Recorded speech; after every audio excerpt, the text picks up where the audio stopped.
क्या हो गया भैया? कैसे हो सब लोग? Good evening, hello to all.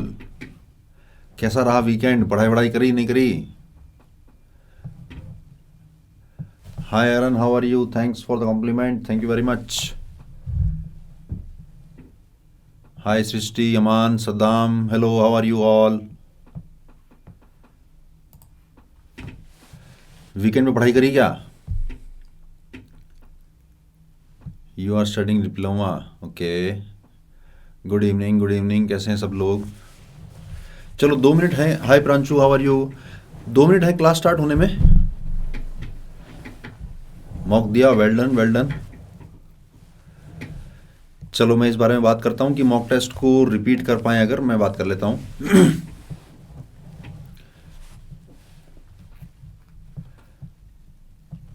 Hi Ranveer, good evening.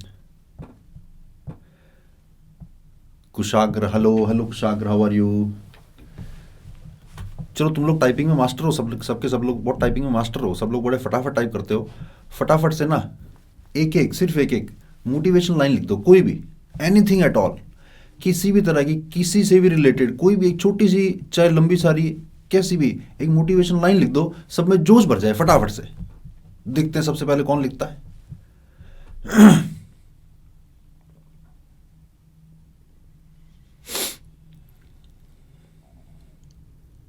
Never give up, बहुत बढ़िया। पीपी ने लिखा never give up, well done. Hope for the best, prepare for the worst. अरे यार, बेस्ट ही होगा। बेस्ट के लिए होप होप करो, और बेस्ट के लिए बिलीव रखो। बिलीव होना बहुत जरूरी है कि हाँ ऐसा होगा। अगर आपके अंदर बिलीव है तो कुछ भी संभव है।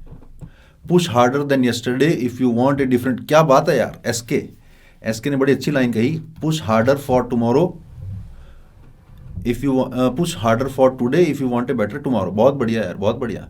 देर are two lives in a person life, the second one begins when you realise you have only one.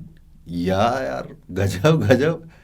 Your limitation is only your imagination. Exactly, ये कॉन्फिडेंस वाली बात आ गई, बिलीव वाली बात आ गई। जहां पर आपका बिलीव खत्म होता है वहां पे कहानी खत्म हो जाती है। जब आपका दिमाग डाउट करना शुरू शुरू कर देता है कि यार अब नहीं हो पा रहा है, उसके बाद कहानी खत्म हो जाती है। Just study, don't think anything, ये भी बड़ी काम की लाइन है। Hard work beats the talent when talent doesn't work hard, ये भी बड़ी काम की लाइन है। If you want to achieve something you haven't yet, then you have to do something you haven't done yet. Upasana ने बड़ा अच्छा लिखा है भाई। All our dreams can come true if we have the courage to pursue them. Well done well done. Good evening Naman, good evening. Start करते हैं, चलो it's 7 o'clock। Hello all, good evening, very very warm welcome to Amazon Academy. आज अपन matrix and determinants करने वाले हैं। 2 chapter club हैं, दोनों में से कम 1 या 2 सवाल पक्के आते हैं जेईई मेंस में। पहले अपन डीपीपी डिस्कस कर लेते हैं फटाफट से।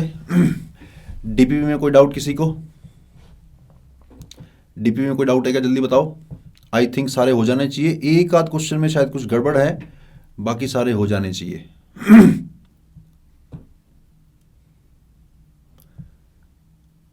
नहीं है डाउट सब में? किसी में भी डाउट नहीं है? हो गए सारे? No doubt, yes, well done well done well done, बहुत बढ़िया। हाँ, एक आध क्वेश्चन में थोड़ा गड़बड़ है शायद। कौन से वाला क्वेश्चन में? या तो शायद ऑप्शन में गड़बड़ है या आंसर में गड़बड़ है, ऐसा कुछ है। नहीं लगा कोई भी? चलो बहुत बढ़िया, फिर स्टार्ट करें आज का session upon. Question 8 and 11 same था। हाँ, वो एक ही क्वेश्चन पे 3-4 बार बना हुआ था।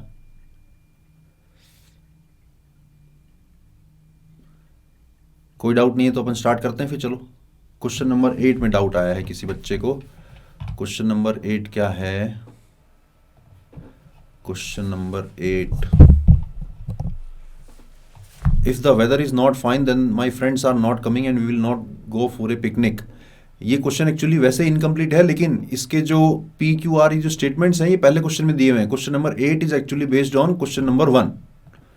Question number 8 is actually based on question number 1 में वो पी क्यू आर आपको दे रखे हैं, उसके बाद आप बना पाओगे कि 8 में क्या पूछा हुआ है। ठीक, वहां पर पी क्यू आर स्टेटमेंट दिए नहीं है, डायरेक्टली क्वेश्चन पूछ लिया है, तो बेसिकली कनेक्टेड है। नमस्ते नमस्ते बेटा, नमस्ते। चलो, और कोई डाउट नहीं है डीपीपी में? चलो फिर स्टार्ट करते हैं आज का सेशन। आज अपन मैट्रिक्स और डिटर्मिनेंट की बड़ी बड़ी इंपॉर्टेंट जो खास इंपॉर्टेंट बातें हैं, देखो जो सिंपल बातें हैं वो तो आपको ऑलरेडी आती हैं, उन पे मैं टाइम उतना ना लगा के जो काम की बातें हैं और जो समझने में थोड़ी सी मुश्किल है और जो ज़्यादा इंपॉर्टेंट है जेई मेंस के पॉइंट ऑफ व्यू से, उनको मैं कवर करूंगा आज के इस लेक्चर में। ठीक है,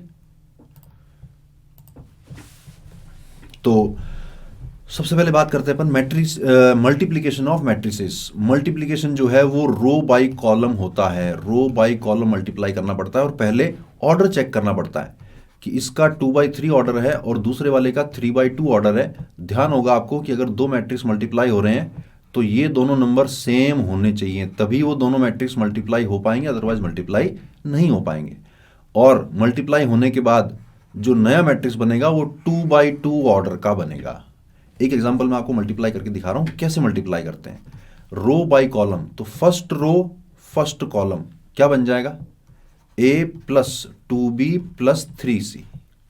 ठीक है, फिर फर्स्ट रो सेकेंड कॉलम क्या बन जाएगा, 4a plus 5b plus 6c। फिर सेकेंड रो फर्स्ट कॉलम क्या बन जाएगा, d plus 2e plus 3f। और सेकेंड रो सेकेंड कॉलम क्या बन जाएगा, 4d plus 5e plus 6f। इस तरह से संपन्न होता है या इस तरह से कंप्लीट होता है मैट्रिक्स मल्टीप्लिकेशन। ऐसे किया जाता है, रो बाय कॉलम किया जाता है। मैट्रिक्स मल्टीप्लिकेशन में किसी को दिक्कत आती हो तो मैं एक बार और रिपीट करूं, जल्दी से बताना। मैट्रिक्स मल्टीप्लिकेशन में अगर किसी को दिक्कत आती है तो मैं एक बार और रिपीट करता हूं, अदरवाइज अपन आगे बढ़ते हैं।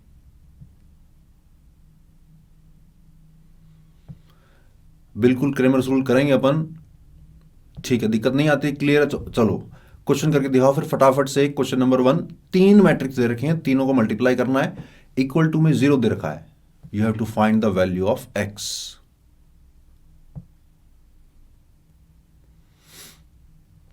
चलो फिर एक क्वेश्चन करके दिखाओ जल्दी से।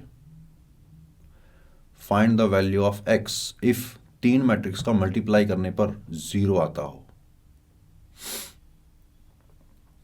देखते हैं किसका निकलता है पहले आंसर।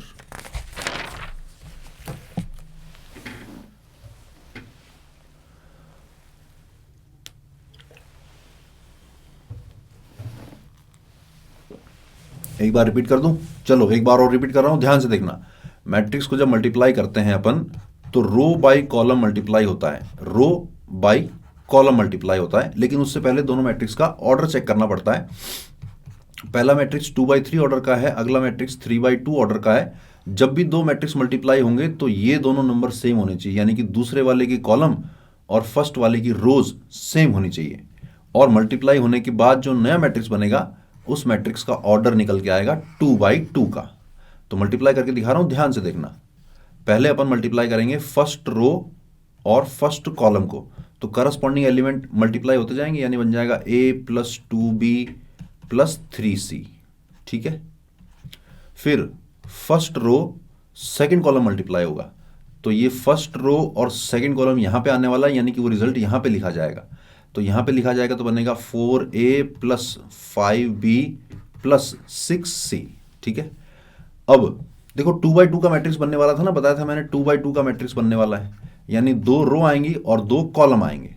अब यहां जो एलिमेंट आने वाला है वो सेकेंड रो और फर्स्ट कॉलम का है, यानी कि इसकी सेकेंड रो और इसके फर्स्ट कॉलम को मल्टीप्लाई करोगे तो रिजल्ट आएगा। क्या बन रहा है, ये बन रहा है d plus 2e plus 3f।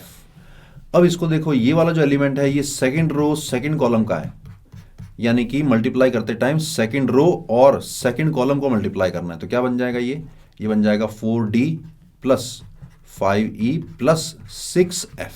ठीक है, देखें जरा क्वेश्चन आया निकला किसी का, गड़बड़ है, आंसर्स गड़बड़ हैं। वशिष्ठ का शायद ठीक है, -1 2 गड़बड़ निकाल लो, -1। अपना नाम भी लिखते जाओ साथ साथ में। आदित्य का 2 आया, आदित्य बेटा गड़बड़ है, कुछ गड़बड़ करिए। यूपी का भी गड़बड़ है, एएस का ठीक आया है। My dear friends, correct answer is x is equal to -1। बहुत बहुत बहुत ही आसान सवाल है, लेकिन मैट्रिक्स मल्टीप्लिकेशन में गलती होने की चांसेस बहुत ज़्यादा हैं, क्योंकि कदम कदम पे आपको ध्यान रखना है, अपनी आंखों का कोऑर्डिनेशन, अपने दिमाग का कोऑर्डिनेशन और अपने हाथ का कोऑर्डिनेशन साथ में एक साथ चलना चाहिए। ज़रा सी भी चूक हुई, आंखों ने कुछ और देखा, हाथ ने कुछ और लिख लिया, या हाथ ने कुछ और लिखा, दिमाग ने कुछ और सोच लिया, इतने में गड़बड़ हो जाएगी। तो देखना ध्यान से कैसे करते मल्टीप्लाई। पहले फर्स्ट रो, अच्छा पहले तो ऑर्डर चेक करो मल्टीप्लाई होंगे क्या। इसका ऑर्डर है 1/3 का, दूसरे का ऑर्डर है 3/3 का, तो मल्टीप्लाई होके ये वाला 3 और ये वाला 3 गायब होगा, 1/3 का मैट्रिक्स बच जाएगा पहले और दूसरे को मल्टीप्लाई करने पर। फिर तीसरा जो मैट्रिक्स है वो 3/1 का है, तो ये 3 और 3 गायब हो जाएगा, बचेगा सिर्फ 1/1 का मैट्रिक्स। उसको करना है अपन को O के बराबर, तो कर देते हैं। करूं मल्टीप्लाई, तो पहले फर्स्ट रो फर्स्ट कॉलम क्या बन रहा है, फर्स्ट रो फर्स्ट कॉलम क्या बन रहा है भैया, ये बन रहा है सिर्फ 2 के बराबर। फिर first row second column, first row second column क्या बन रहा है, 3 + 4x + 6। First row third column 1 + 2x + 4। First row ये अपन ने पहले और दूसरे को मल्टीप्लाई कर लिया। अब इसको मल्टीप्लाई करना है x1 और -1 से। इसको थोड़ा सिंप्लीफाई कर लेते हैं, ये बन रहा है 2 और 4x + 9 और 2x + 5। मल्टीप्लाई करना है x1 और -1 से। करें जरा, फर्स्ट रो फर्स्ट कॉलम एक ही मल्टीप्लाई आना है अब तो ये बन जाएगा 2x + 4x + 9 -2x -5। इसकी वैल्यू दे रखी है 0 के बराबर। ये O लिखा हुआ है, O is basically zero matrix, यानी कि उसका एलिमेंट 0 है। तो 2x और 2x तो कैंसिल हो गया, बच गया 4x + 4 = 0। x की वैल्यू आई -1। देख लो कितना आसान सवाल तुम लोगों ने गलत किया है, कितना आसान सवाल तुम लोगों ने गलत किया है बेटा। ये बनता नहीं है यार, ये बनता नहीं है। खासकर मैट्रिक्स मल्टीप्लिकेशन वाला जो क्वेश्चन है उसको थोड़ा सा 10 सेकंड फालतू लगा लेना, गलती ना हो जाए। चले आगे, क्लियर हुआ ये? हाँ, x इज रियल नंबर है। बिल्कुल पहले लास्ट के 2 भी मल्टीप्लाई कर सकते हैं, बिल्कुल बिल्कुल डेफिनेटली सही कह रहे हो यार तुम, कोई दिक्कत नहीं है। वंस मोर, कौन सा वाला पार्ट समझ में नहीं आया बेटा डीके? कौन सा वाला पार्ट समझ में नहीं आया डीके? टाइम लगेगा टाइम लगेगा, कोई दिक्कत नहीं है। क्लियर है? तो चलो आगे बढ़ते हैं। Properties of matrix multiplication in general, A B और बी ए को मल्टीप्लाई करोगे तो सेम आना बिल्कुल भी जरूरी नहीं है, अक्सर दोनों सेम आएंगे ही नहीं। दूसरी काम की बात कि दो मैट्रिक्स को अगर मल्टीप्लाई करने पर 0 आता हो, 0 में नल मैट्रिक्स आता हो, तो बिल्कुल भी जरूरी नहीं है कि दोनों में से किसी एक को 0 होना पड़ेगा। जैसे दो नंबर्स अगर रियल नंबर से मल्टीप्लाई करने पर 0 आ रहा है तो या तो x 0 होगा या y 0 होगा, या हो सकता है दोनों ही 0। लेकिन दो मैट्रिक्स को मल्टीप्लाई करने पर अगर नल मैट्रिक्स आता हो तो ऐसा बिल्कुल भी जरूरी नहीं है कि दोनों में से किसी को नल मैट्रिक्स होना पड़ेगा। मैट्रिक्स मल्टीप्लाई करने पर बड़ी कॉम्प्लिकेटेड सी चीज बनती है और वो कभी भी कैसे भी 0 बन सकता है, पता नहीं चलेगा कुछ। ठीक, सेम ये बात भी बिल्कुल सेम ही है कि a × c = b × c है, तो c और c काट दिया सर मैंने, a = b आ गया। ये बिल्कुल गलत है, मैट्रिक्स में ऐसा बिल्कुल भी नहीं होता है। आप तो यूं समझ लो कि मैट्रिक्स और वेक्टर सेम तरीके से बिहेव करते हैं। जैसे वेक्टर को डिवाइड नहीं कर सकते, वैसे आप मैट्रिक्स को भी डिवाइड नहीं कर सकते। डिवाइड सिर्फ रियल नंबर से ही हो सकता है। चले आगे, मैट्रिक्स मल्टीप्लिकेशन की प्रॉपर्टीज। खास प्रॉपर्टी ये वाली है, एक तो सेकंड नंबर और एक third number. Clear? Positive integral power of A square matrix, अक्सर ये यूजफुल चीजें हैं, अक्सर जेईई मेंस के क्वेश्चंस में काम में आती है। तो a की पावर m अगर लिखा हुआ है, इसका मतलब उसी स्क्वायर मैट्रिक्स को मल्टीप्लाई किया है बार बार, और जो एक्सपोनेंट्स की प्रॉपर्टीज होती हैं वही मैट्रिक्स में फॉलो भी होती हैं, लेकिन डिवाइड वाली नहीं, सिर्फ मल्टीप्लाई वाली, क्योंकि मैट्रिक्स का डिवाइड तो कुछ होता ही नहीं है। तो a की पावर m × a की पावर n करोगे तो a की पावर m + n बन जाएगा, जैसे रियल नंबर्स में होता है। In the same way a की power m whole power n करोगे तो दोनों पावर आपस में मल्टीप्लाई हो जाएंगी, ऐसा भी रियल नंबर्स में होता है। तीसरी काम की बात कि a + b की होल पावर n को एक्सपैंड किया जा सकता है यूजिंग बाइनोमियल। एकदम बाइनोमियल की तरह एक्सपैंड हो जाएगा, लेकिन ये ऐसा तभी संभव होगा जब ab और ba बराबर आ रहा हो। इसका एग्जांपल दिखा रहा हूं, देखना। a + b इसका अगर हमें होल स्क्वायर निकालना है, यानी कि हमें a प्लस बी को a प्लस बी से ही मल्टीप्लाई करना है। तो a को a से मल्टीप्लाई किया तो a स्क्वायर, फिर a को b से किया तो प्लस का ए बी, b को a से किया तो प्लस का बी ए, और b को b से किया तो b स्क्वायर। ध्यान रहे मैट्रिक्स के केस में ए बी और बी ए सेम नहीं होते हैं। अगर ये सेम होते तो इफ ए बी और बी ए सेम होते तो ये A B plus A B यानी कि बन जाता ए स्क्वायर प्लस 2ab प्लस बी स्क्वायर, यानी कि रियल नंबर्स को एक्सपेंड करने वाली जो बाइनोमियल थ्योरम है वो सेम अप्लाई हो जाती। तो किसी भी पावर n को भी एक्सपेंड किया जा सकता है given that A B should be equal to B A. ठीक, yes this chapter is very important. एक देखो काम की बात, ये बड़ी काम की बात है। क्या? If in question you see high powers on a matrix then look for the following possibilities. Question में अगर बड़ी बड़ी पावर दिखें यानी कुछ मिलेगा आपको, क्या मिल सकता है? हो सकता है कुछ पावर्स के बाद आपको रिपीटेशन दिखना शुरू हो जाए। जैसे आपने a की पावर 5 दे रखा है, मान लो आपने a स्क्वायर निकाला a को a से मल्टीप्लाई करके, फिर उसको a से मल्टीप्लाई किया तो a क्यूब निकाला, पता पड़ा a क्यूब वापस a के बराबर आ गया। तो a क्यूब अगर a के बराबर आ गया है तो a की पावर 4 निकालने का मतलब a क्यूब को a से मल्टीप्लाई करना, और a क्यूब अगर a के बराबर आ गया तो ये वापस a स्क्वायर बन जाएगा। फिर अगली पावर निकालोगे तो वापस a बन जाएगा, अगली पावर निकालोगे तो वापस a स्क्वायर बन जाएगा। इस तरह से बड़ी बड़ी अगर पावर्स दे रखी हो तो रिपीटिशन हो सकता है। या कभी कभी ऐसी पॉसिबिलिटी भी है कि कुछ पावर के बाद identity matrix is formed. Suppose आप पावर बड़ी निकालते गए और a क्यूब निकाला, उस टाइम पे i आ गया, इसका मतलब a की पावर 4 वापस क्या बन जाएगा? a के बराबर, a की पावर 5 a स्क्वायर के बराबर, a की पावर 6 वापस i के बराबर। और multiplication of to matrices results in identity matrix. कल को ऐसा दे रखा हो a की पावर 5 इंटू बी की पावर 4, ऐसा कुछ बड़ा बड़ा दे रखा हो, तो इसका मतलब है a 5 बार मल्टीप्लाई है और b 4 बार मल्टीप्लाई है।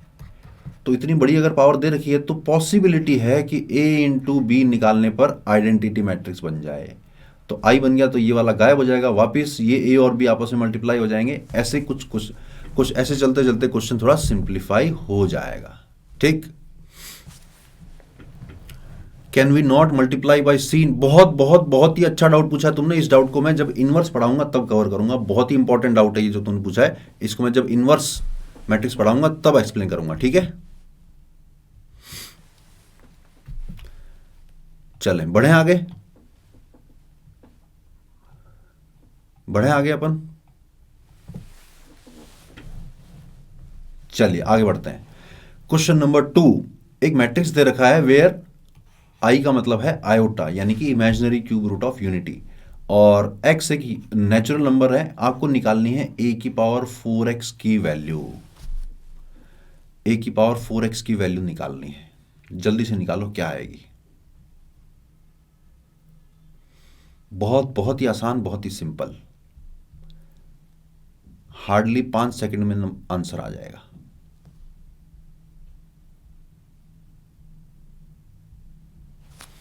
जल्दी से बता दो क्या आएगा। a की पावर 4x,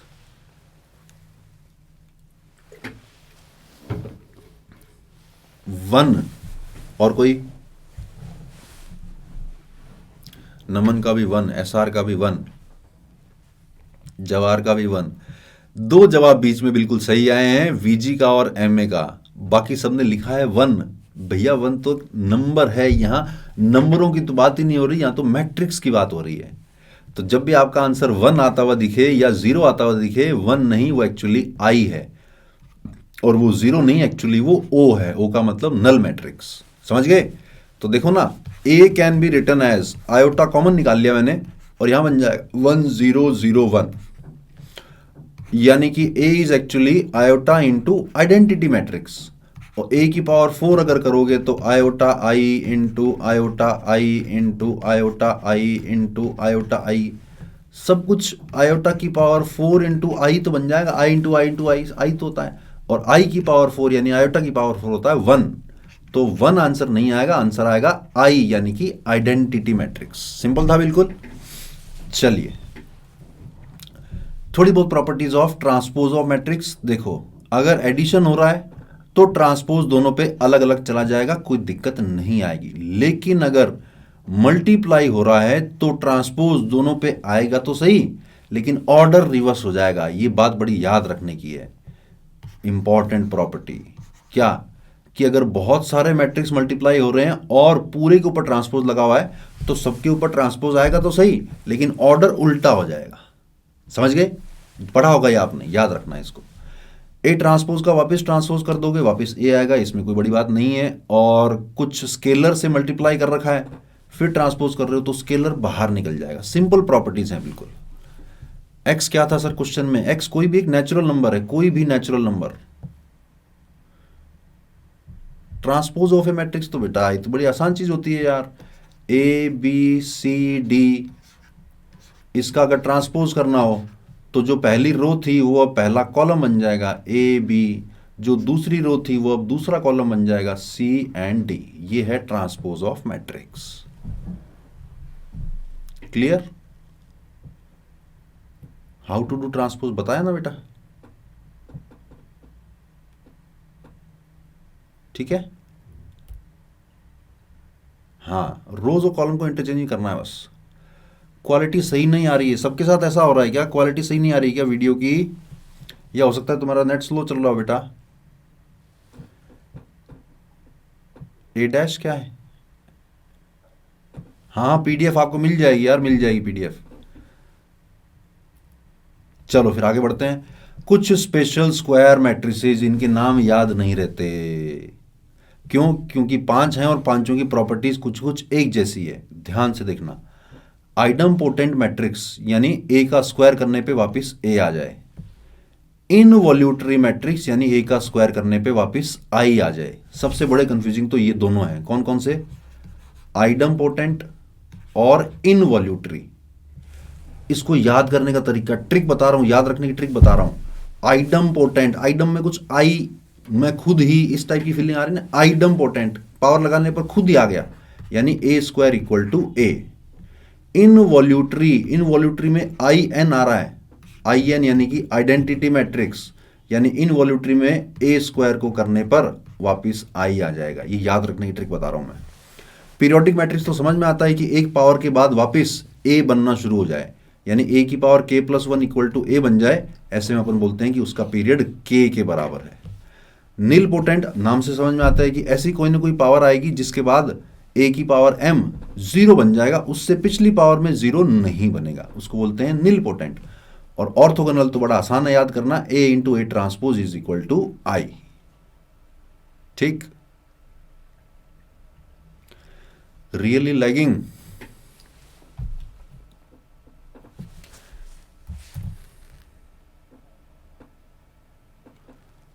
सबका लैग कर रहा है क्या?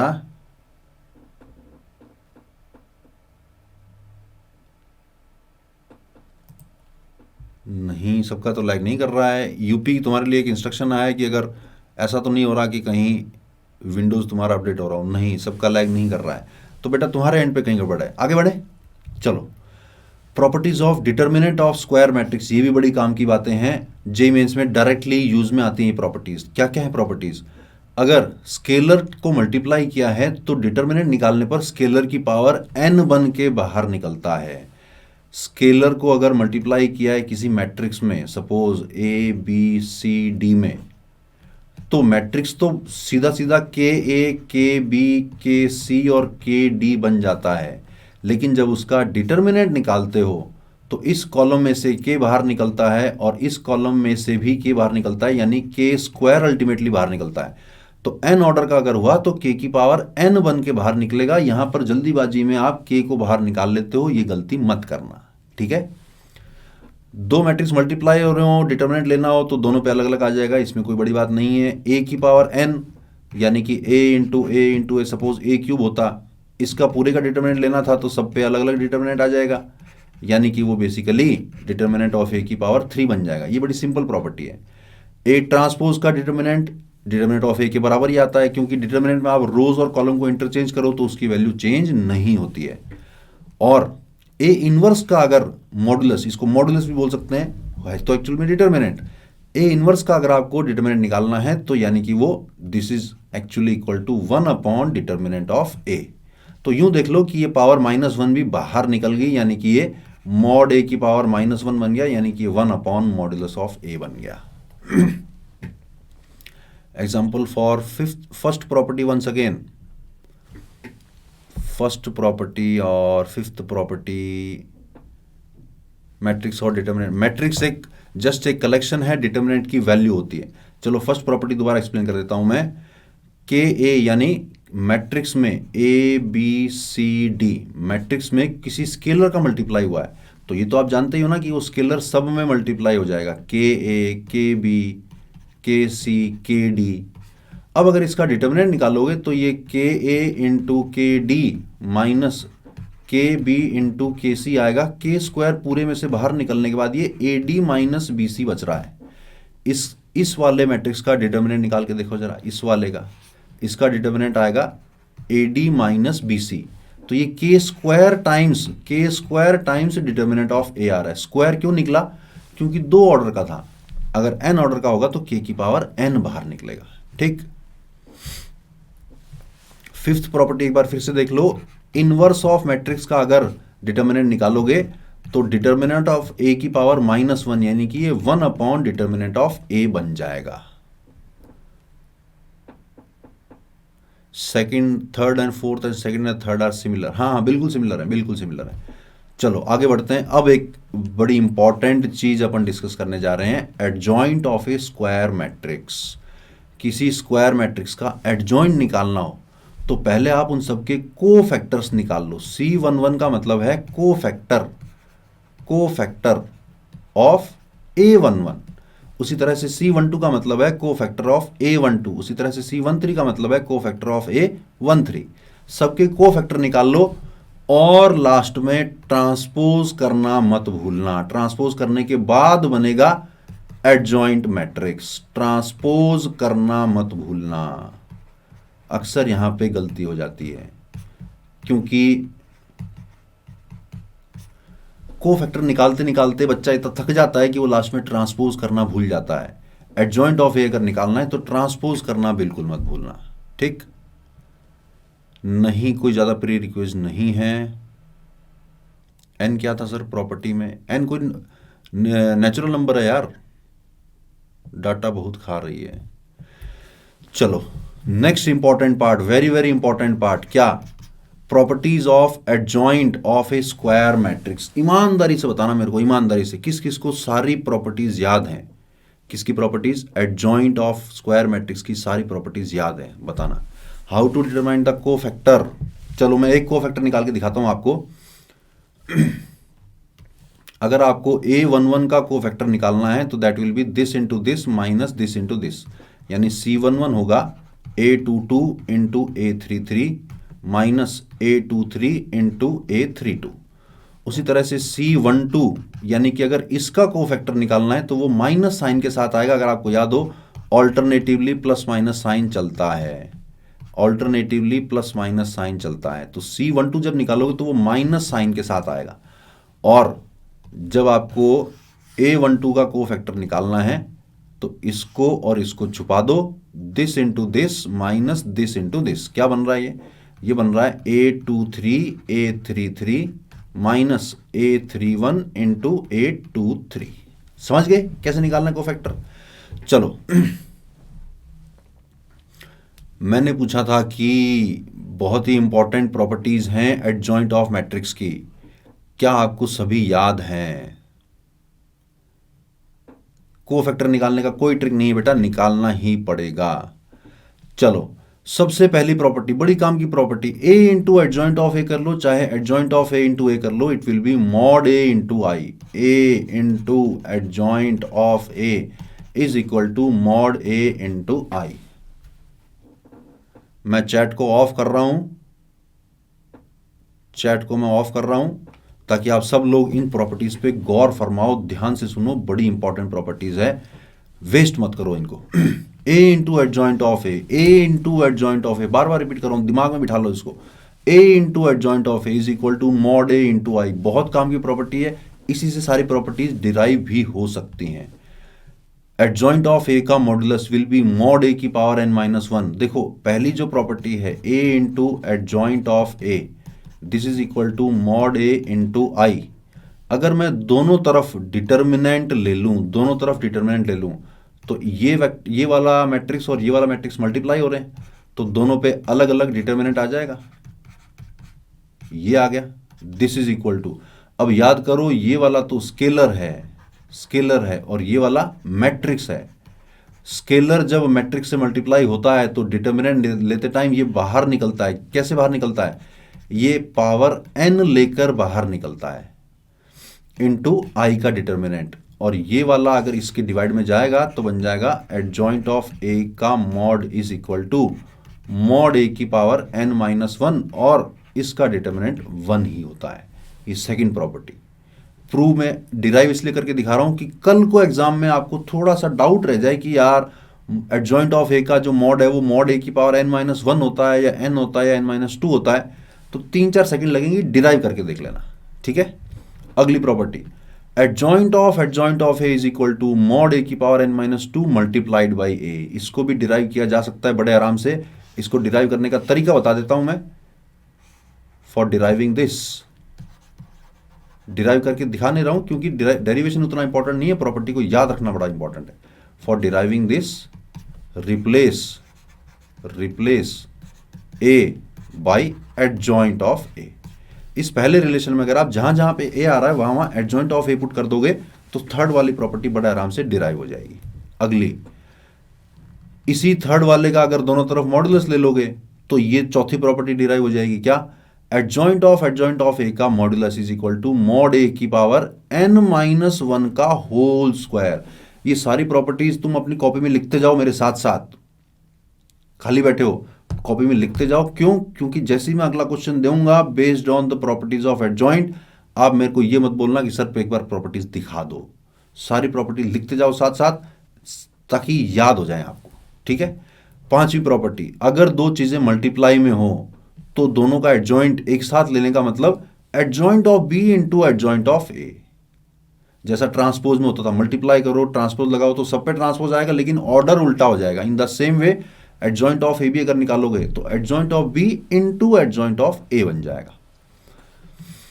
एडजॉइंट ऑफ के ए, के कोई स्केलर है, अगर स्केलर का मल्टीप्लाई कर रहे हो तो स्केलर की पावर n माइनस वन बन के बाहर निकलेगी। इसकी सिमिलर एक प्रॉपर्टी पढ़ी थी अपन ने कि k टाइम्स a का अगर मॉड्यूलस लोगे तो वो k की power n into modulus of a यानी कि डिटर्मिनेंट ऑफ a के बराबर आएगा। ये प्रॉपर्टी कंफ्यूजिंग मत कर देना आपस में। वहां तो k की पावर n बन के बाहर निकलता है, यहां पर k की पावर n माइनस वन बन के बाहर निकलता है। a के ऊपर कितनी भी पावर लगी हुई हो उसका एडजॉइंट लेना हो तो आप पहले a का एडजॉइंट ले लेना, फिर पावर m लगा देना, बात सेम ही है। नेक्स्ट, ए इनवर्स का अगर एडजॉइंट लेना हो तो एडजॉइंट ऑफ ए का इनवर्स कर देना, बात सेम ही है। नेक्स्ट, ए ट्रांसपोज का एडजॉइंट लेना हो तो ए का एडजॉइंट लेके ट्रांसपोज कर देना, बात सेम ही है। इनमें से पहली, दूसरी, तीसरी और चौथी ये मोस्ट इंपॉर्टेंट प्रॉपर्टीज हैं। इनके बिना आपका जेई में सिलेक्शन ना होगा भैया, याद रख लेना इनको। फटाफट से चैट को मैंने ऑन कर दिया है, फटाफट से एक नजर मारो सारी 9 की 9 प्रॉपर्टीज पे और इनको दिमाग में बिठाओ, फिर मैं क्वेश्चन देता हूं जल्दी से।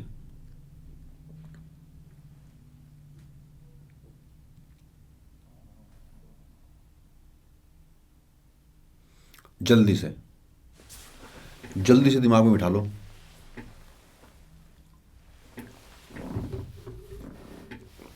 लिख लिए हैं? बहुत बढ़िया, बहुत बढ़िया, बहुत बढ़िया, well done, well done, well done. जहां जहां काम की बातें आने वाली मैं थोड़ा पॉज ले रहा हूं, इस चीज को दिमाग में बिठा लो, इसके बिना काम नहीं चलेगा। 6 प्रॉपर्टी में n क्या है sir? n is order, n is order of matrix, ठीक है। n is order of matrix.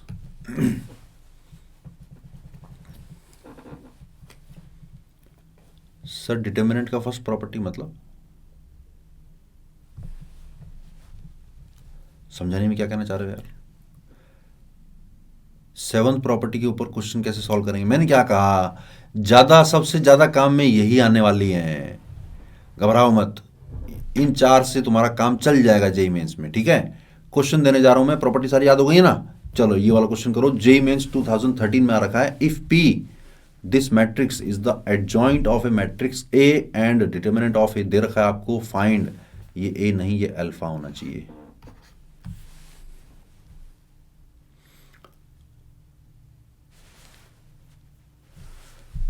बताया था ना कि किसी मैट्रिक्स में अगर स्केलर का मल्टीप्लाई हो रहा है और उसका डिटर्मिनेंट लेना है तो स्केलर बाहर निकलेगा, वो k की पावर n बन के बाहर निकलेगा। n क्या है? n है order of matrix.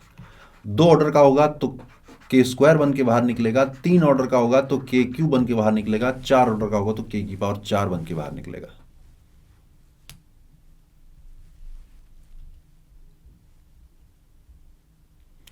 To 3 1 2 rule, वो तो 2/2 में लगता है बेटा।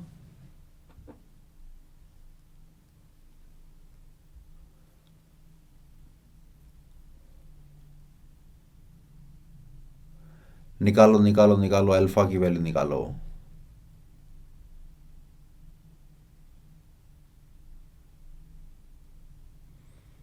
लेट्स सी किसका निकलता है अल्फा सही से। एएस का निकला 11, बहुत बढ़िया, वेल डन एएस, बहुत ही बढ़िया। अपना नाम लिख दो बेटा। अल्फा की value 11, I think 10, no I don't think so JD, I don't think so. Naman का 11 निकला, मनीष का, प्रांजल का गड़बड़ निकला है थोड़ा सा। मनीष का सही है, नमन का सही है, एएन गड़बड़ है बेटा। ऐसी गलतियां क्यों करते हो यार, इतना आसान क्वेश्चंस को। अमान विष्णु सही निकले हैं, एसटी का भी सही निकला है, बहुत बढ़िया। 5 गड़बड़ है, कैलकुलेशन मिस्टेक बहुत करते हो। देखो ये P है अगर, और ये अगर A का एडजॉइंट है, P is basically adjoint of A, तो फिर P का मॉडुलस अगर निकालूंगा, याद है क्या प्रॉपर्टी, कौन सी वाली प्रॉपर्टी काम में आ रही है, ये वाली। एडजॉइंट ऑफ A का अगर मॉड निकालते हो तो मॉड A की पावर n-1 निकलता है, यानी कि आप P का अगर मॉड निकालोगे तो वो मॉड A की पावर 3-1 यानी कि मॉड A का स्क्वायर निकलेगा। और मॉड A का स्क्वायर दिख रहा है यहां से कि वो 16 के बराबर आएगा, यानी कि मैं P का डिटर्मिनेंट निकालकर उसको 16 के इक्वल कर दूं, बस यही तो प्रॉपर्टी काम में आ रही है। तो P का डिटर्मिनेंट निकालने बैठूंगा तो क्या आ रहा है, 1 के साथ 12 - 12 माइनस अल्फा के साथ 4 - 6 प्लस 3 के साथ 4 - 6, दिस इज इक्वल टू 16। ये तो 0 हो गया, ये -2 तो बन गया 2 अल्फा, ये -2 तो बन गया -6 is equal to 16। 2 alpha is equal to 22, alpha is equal to 11। बहुत मुश्किल सवाल था सर ये तो। इतना मुश्किल सवाल तो मुझे करना आता ही नहीं है सर, पता नहीं कैसे करना है, और मैं करता हूं तो गलती कर देता हूं। सर ऐसे क्वेश्चन अगर जेईई मेंस में आ गए तो मेरा क्या होगा? अरे मेरे भाई ऐसे क्वेश्चन आए तो बड़े लकी हो तुम, कितना आसान कितना सिंपल क्वेश्चन है। सिर्फ आपको इस प्रॉपर्टी का ध्यान में रखना है और जल्दीबाजी नहीं करनी है, जल्दीबाजी करते ही हो जाएगी कैलकुलेशन मिस्टेक। समझ में आ रही बात? बढ़ते हैं आगे, चलो। Inverse of A square matrix, A का इनवर्स अगर निकालना हो तो सीधा सीधा फॉर्मूला है adjoint of A divided by determinant of A. दिख रहा है कि अगर डिटर्मिनेंट ऑफ ए 0 है तो फिर इनवर्स डिफाइंड नहीं होगा। Inverse of A square matrix is defined only when determinant of A is not equal to 0। ऐसे मैट्रिक्स के कुछ कुछ नाम होते हैं, क्या? इन्वर्टिबल मैट्रिक्स, इन्वर्टिबल मैट्रिक्स यानी कि उसका डिटर्मिनेंट 0 के बराबर नहीं है। क्लियर है? हाँ बिल्कुल सीबीएसई लेवल का था यार। या फिर एक और नाम है नॉन सिंगुलर मैट्रिक्स, ठीक बताया इसने, एनजी ने बिल्कुल सही बताया, नॉन सिंगुलर मैट्रिक्स, बिल्कुल ठीक। क्लियर? तो ए इनवर्स अगर निकालना हो बड़ा आसान है, adjoint of A divide by determinant of A. इस इनवर्स के ऊपर एक बड़ी ही काम की प्रॉपर्टी समझाने जा रहा हूं मैं, उसको ध्यान से सुनना, चैट को मैं कर रहा हूं off. Very very very very very very important note, if A is A non singular matrix then A B अगर ए सी के बराबर है तो बी इक्वल टू सी होना पड़ेगा। मैंने पहले कहा था कि ए बी अगर ए सी के बराबर है तो जरूरी नहीं कि बी और सी को इक्वल होना पड़े, बट इफ ए का डिटर्मिनेंट 0 नहीं है, if A is non singular, then B और सी को इक्वल होना पड़ेगा। इसको प्रूव करके दिखा रहा हूं, ध्यान से देखना। ए बी इक्वल टू ए सी दे रखा है अपन को। सिंस डिटर्मिनेंट ऑफ ए की वैल्यू 0 नहीं है, इसका मतलब ए इनवर्स एग्जिस्ट कर रहा है। ए इनवर्स अगर एग्जिस्ट कर रहा है तो दोनों में प्री मल्टीप्लाई कर देता हूं मैं ए इनवर्स का, यहां भी प्री मल्टीप्लाई कर दिया ए इनवर्स का। ए इनवर्स इंटू ए आई बन गया, आई इंटू बी बी बन गया, ए इनवर्स इंटू ए आई बन गया, आई इंटू सी सी बन गया। यानी बी को सी के बराबर होना पड़ेगा। बड़ी काम की प्रॉपर्टी। इन द सेम वे अगर बी ए इक्वल टू सी ए यानी पोस्ट मल्टीप्लाई भी अगर हो रहा है तो भी आप बी इक्वल टू सी कह सकते हो। ये लेफ्ट कैंसिलेशन यानी प्री मल्टीप्लाई वाली टर्म कैंसिल हो गई, राइट कैंसिलेशन यानी पोस्ट मल्टीप्लाई वाली टर्म कैंसिल हो गई। लेकिन ऐसा तभी होगा जब A is non singular matrix. Advance में ये प्रॉपर्टी कई बार यूज हो चुकी है, मेंस में भी यूज हो चुकी है, जिसका एग्जांपल मैं आपको दिखाने जा रहा हूं। ये वाला क्वेश्चन जेईई मेंस 2012 का क्वेश्चन। अब चैट में अगर तुम लोग इंस्टा की बातें करते रहोगे तो चैट रहेगी बंद। क्वेश्चन दूंगा, 2 मिनट के बाद चैट ऑन करूंगा, अपना अपना आंसर लिखना, फिर दोबारा चैट ऑफ कर दूंगा। अगर तुम चैट पे काम की बातें लिखोगे तो चैट को मैं ऑन रखूंगा।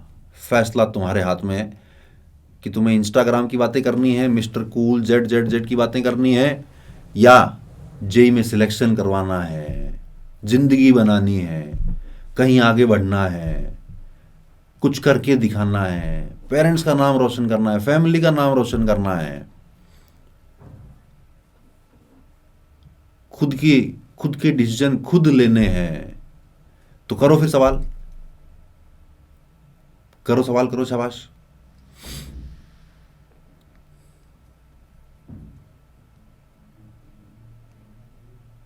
करो question number 4। Then the value of determinant of P square plus Q square. मैं तुम्हें फिर से कहूंगा, तुम नॉन रिलेवेंट क्वेश्चन जो मैं पढ़ा रहा हूं उससे रिलेवेंट तुम्हारा क्वेश्चन नहीं होगा तो I am not going to reply that. मैं सिर्फ इसी तरह के क्वेश्चन जो मैट्रिक्स से रिलेटेड हैं उन्हीं में जाने की, उन्हीं से रिलेटेड क्वेश्चंस को जवाब दूंगा तुम्हें। वशिष्ठ का 0 आया, डबल ए का 0 आया, एमएस का 0 आया, नमन का भी 0 आया, प्रांजल का भी 0 आया। आंसर है 0। शिवम, वशिष्ठ 0। बहुत बढ़िया, बहुत बढ़िया। नहीं, जूम नहीं होता है बेटा। रणवीर, अमान 0। बहुत बढ़िया, वेल डन। दीपक लेट क्यों हुए बेटा? प्रतीक का भी 0 आया, जय का भी 0 आया, वेदांश का भी 0 आया। बहुत बढ़िया। लेकिन मुझे एक थोड़ा सा डर लग रहा है कि शायद आप लोगों ने गलत किया होगा। क्या गलती की होगी ध्यान से देखना ताकि वैसी गलती दोबारा ना हो जाए। P cube equal to Q cube दे रखा है, ठीक है। P square Q is equal to Q square P दे रखा है। सब्ट्रैक्ट कर दूं, अगर मैं सब्ट्रैक्ट कर दूं तो बन जाएगा P cube minus P square Q is equal to Q cube minus Q square P. कुछ कॉमन निकल रहा है, पी स्क्वायर कॉमन निकल रहा है, बचा P minus Q is equal to Q square common निकल रहा है, बचा क्यू माइनस पी। एक तरफ ले जाते हैं, एक तरफ ले गया तो बना P square into P minus Q square into Q minus P is equal to O. 0 नहीं है, ओ नल मैट्रिक्स। तो इसको मैं लिख देता हूं P square into P minus Q और प्लस कर देता हूं Q square into P minus Q is equal to 0। कुछ कॉमन निकला, क्या कॉमन निकला? ये बन गया P square plus Q square multiplied by P minus Q is equal to 0।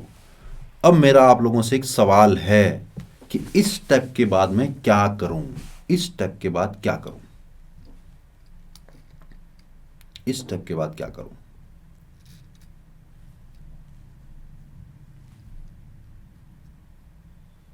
जल्दी से बताना, तुमने क्या किया इस स्टेप के बाद?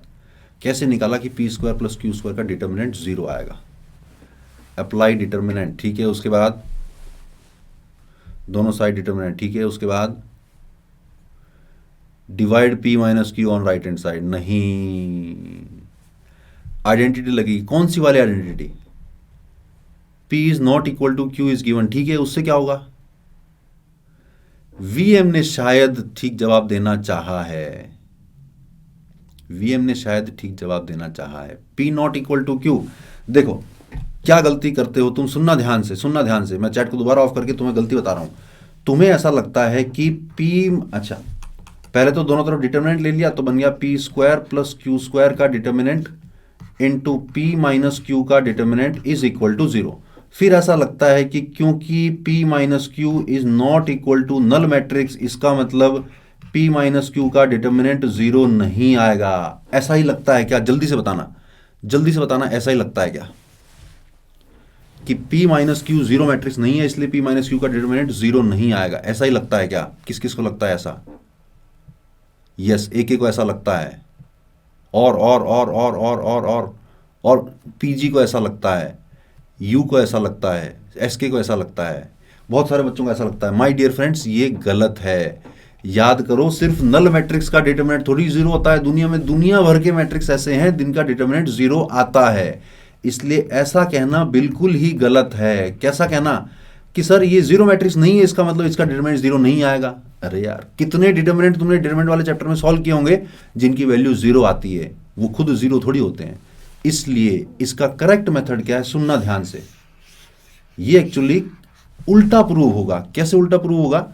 कि अगर P square plus Q square का डिटर्मिनेंट जीरो नहीं होता, इसका मतलब P square plus Q square बन जाता इन्वर्टिबल। अगर ये इन्वर्टिबल बन जाता तो मैं इसके इनवर्स से मल्टीप्लाई कर देता, P square plus Q square के इनवर्स से मल्टीप्लाई कर देता P square plus Q square को, और बचता p minus Q, this is equal to zero. और इनवर्स और इसको आपस में मल्टीप्लाई करने पर आता i आता तो बचता सिर्फ p minus Q equal to zero, यानी कि p equal to Q, which is actually incorrect. इसलिए p square plus Q square के डिटर्मिनेंट को जीरो होना पड़ेगा। क्यों होना पड़ेगा? दोबारा सुनना ध्यान से।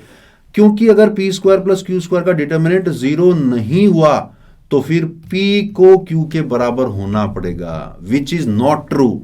इसका मतलब this is not true, this is not true.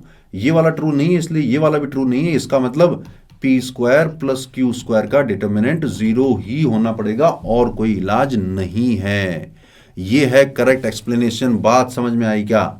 P minus Q null matrix नहीं है इसलिए उसका डिटर्मिनेंट जीरो नहीं आएगा, ये करेक्ट एक्सप्लेनेशन नहीं है। अगर ये बात आपको समझ में आ गई तो एडवांस में इस तरह का क्वेश्चन पक्का दिखेगा, पक्का दिखेगा, कहीं ना कहीं इस्तेमाल जरूर में आएगा। समझ लेना इसको ध्यान से। क्लियर?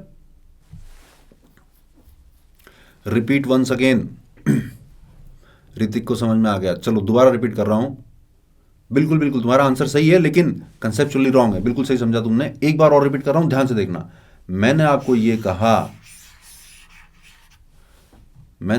सपोज ये ऐसा है, सपोज ये इसको ए मान लेता हूं, इसको मैं बी मान लेता हूं, ये जीरो के बराबर आ रहा है। अगर ए की वैल्यू जीरो नहीं होती इसका मतलब ए बन जाता इन्वर्टिबल, यानी उसका इनवर्स एग्जिस्ट करता। इनवर्स अगर एग्जिस्ट करता तो A into B equal to zero में मैं ए इनवर्स का मल्टीप्लाई कर देता तो आ जाता बी इक्वल टू जीरो, यानी बी कौन? ये वाला मैट्रिक्स। ये अगर जीरो आ जाता तो ये वाली गिवन कंडीशन रॉन्ग प्रूव हो जाती। इसलिए कॉन्ट्राडिक्शन है, इसलिए ये वाला स्टेटमेंट रॉन्ग था ना, इसीलिए ये वाला स्टेटमेंट भी रॉन्ग है। यानी मॉड ए की value not equal to zero गलत है, इसलिए मॉड ए की वैल्यू जीरो ही होनी पड़ेगी। ठीक, चलो आगे बढ़ते हैं। बात करते हैं डिटर्मिनेंट्स की। बहुत सारी प्रॉपर्टीज है लेकिन जो सबसे ज्यादा काम की है और सबसे ज्यादा काम में आने वाली है, जिसमें सबसे ज्यादा गलतियां होने के चांसेस रहते हैं, वो कौन कौन सी हैं? कि अगर किसी एक रो में चीजें प्लस में हो रही हैं, किसी एक रो में चीजें प्लस में हो रही हैं, तो बाकी दोनों रोज एज इट इज सेम रहेंगी। दोनों रोज एज इट इज सेम रहेंगी, बस पहली वाली रो के दो टुकड़े हो जाएंगे और दो टुकड़े होके बन जाएंगे दो डिटर्मिनेंट।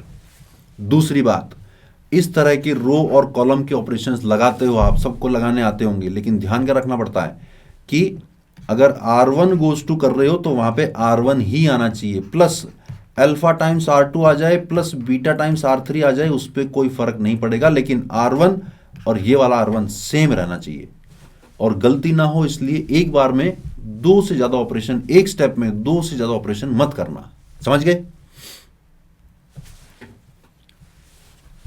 P माइनस क्यू का इन्वर्स ऑन बोथ साइड, हम लोगों का एडवांस तक का कंसेप्ट देना।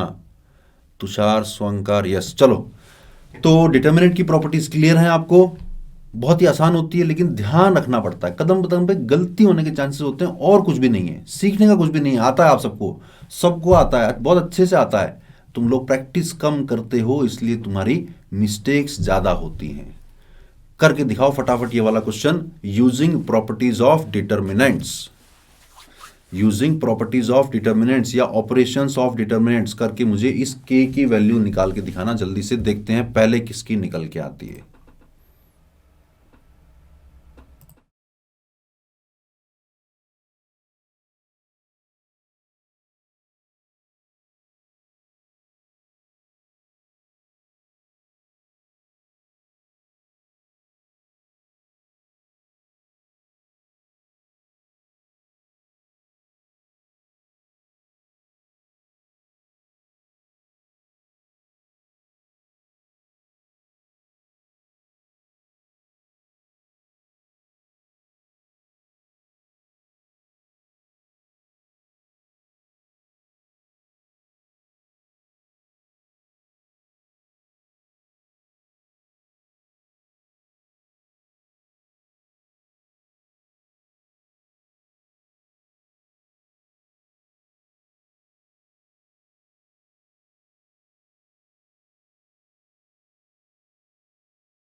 गोविंद का 3, आदित्य का 3, वीडियो खत्म, प्रांजल का 3, ऋतिक का 3, आयुष्मान 3 3 3 3, बहुत सारे बच्चों का 3 आ रहा है। वेल डन गाइस, रियली बहुत बढ़िया। चलो सॉल्व करते हैं फटाफट। देखो क्वेश्चन खुद चिल्ला चिल्ला के कह रहा है कि a plus B plus C create होगा, तो अपन क्रिएट करते हैं ना a plus B plus C. कैसे करूं कैसे करूं, इसमें से इसको माइनस कर देता हूं, यानी कि मैं लिख देता हूं C1 goes to C1 minus C2। तो इसमें से ये माइनस कर रहा हूं, तो ये माइनस का a प्लस बी प्लस सी बनता हुआ दिख रहा है। इसमें से ये माइनस कर रहा हूं तो ये तो a प्लस बी प्लस सी ही बन रहा है। इसमें से ये माइनस कर रहा हूं तो जीरो आ गया, बहुत बढ़िया, जीरो हमें अच्छा लगता है। साथ ही साथ मैं C2 goes to C2 minus C3 कर देता हूं, यानी इसमें से इसको माइनस कर देता हूं, तो ये बन गया जीरो। इसमें से ये माइनस किया तो माइनस के साथ आ गया a प्लस बी प्लस सी, और इसमें से ये माइनस किया तो प्लस का आ गया a plus B plus C. समझ में आ रहा है क्या? यहां बच गया 2a, यहां बच गया 2b, और यहां बच गया c minus a minus b।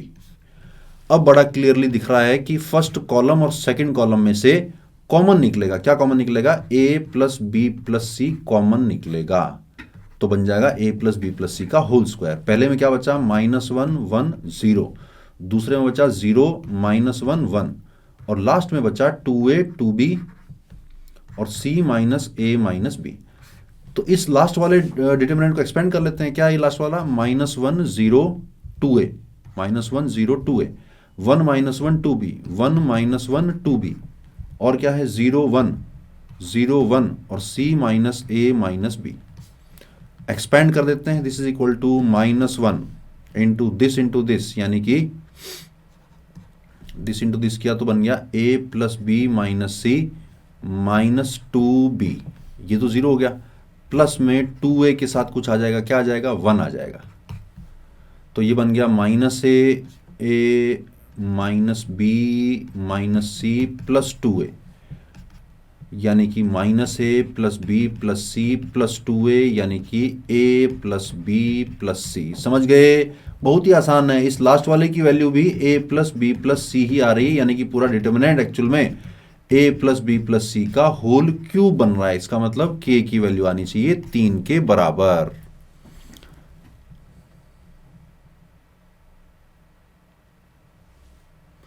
एक बार निकाल के सॉल्व किया था, उससे लंबा पड़ जाएगा थोड़ा।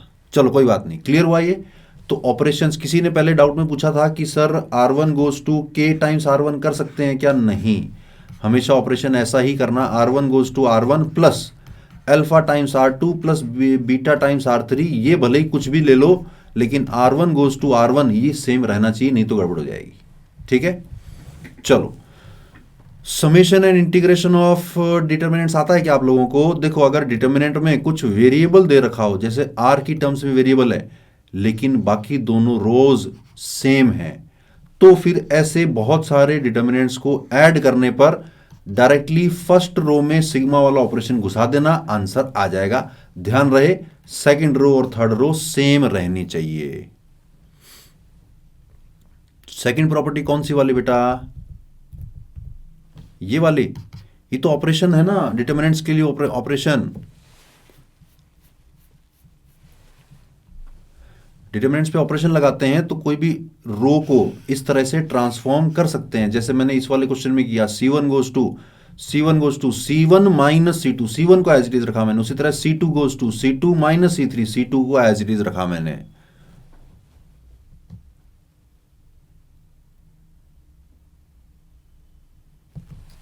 चलो मैं चैट को कर देता हूं ऑफ। अब ऑफ कर दी मैंने। तो इस तरह का ऑपरेशन बेटा लगाया जा सकता है डिटर्मिनेंट को सिंप्लीफाई करने में। आगे बढ़ते हैं जरा। समेशन और इंटीग्रेशन। मैं क्या कह रहा हूं कि कोई सपोज इस तरह का दे रखा है आपको, डेल्टा इज इक्वल टू यहां पे 2r माइनस 1, यहां पे 2 की पावर r और यहां पे NCR। यहां सपोज ABC, यहां सपोज DEF दे रखा है। आपको कहा जाए कि ऐसे सब डेल्टा के सिग्मा करो जहां पर r की वैल्यू 0 से लेकर n तक जा रही है। तो आप 2r माइनस 1 के ऊपर सिग्मा लगा देना, 2 की पावर r के ऊपर सिग्मा लगा देना और NCR के ऊपर सिग्मा लगा देना। r की वैल्यू सब में 0 से लेकर n तक वेरी करवा देना। लेकिन ये प्रॉपर्टी तभी लगेगी जब नीचे वाली दोनों रोज में कोई भी r का एलिमेंट नहीं होगा, तो वो दोनों रोज एज इट इज बने रहेंगी। सिग्मा ऑपरेशन सीधा सीधा फर्स्ट रो में एंटर हो जाएगा। इन द सेम वे अगर आपको इंटीग्रेशन भी पूछा हुआ हो, इन द सेम वे अगर इंटीग्रेट करने को कहा जाए कि इस सिग्मा जो भी डेल्टा है इसको आर के रेस्पेक्ट में इंटीग्रेट करो, तो आप फर्स्ट रो के इस एलिमेंट को इंटीग्रेट, इसको इंटीग्रेट कर देना। लिमिट जो दे रखी वहां से वहां तक लगा देना। बात बिल्कुल सेम ही है। इंटीग्रेशन और समेशन समझ गए हो? तो मैं आगे बढ़ूं डिफरेंशिएशन के ऊपर।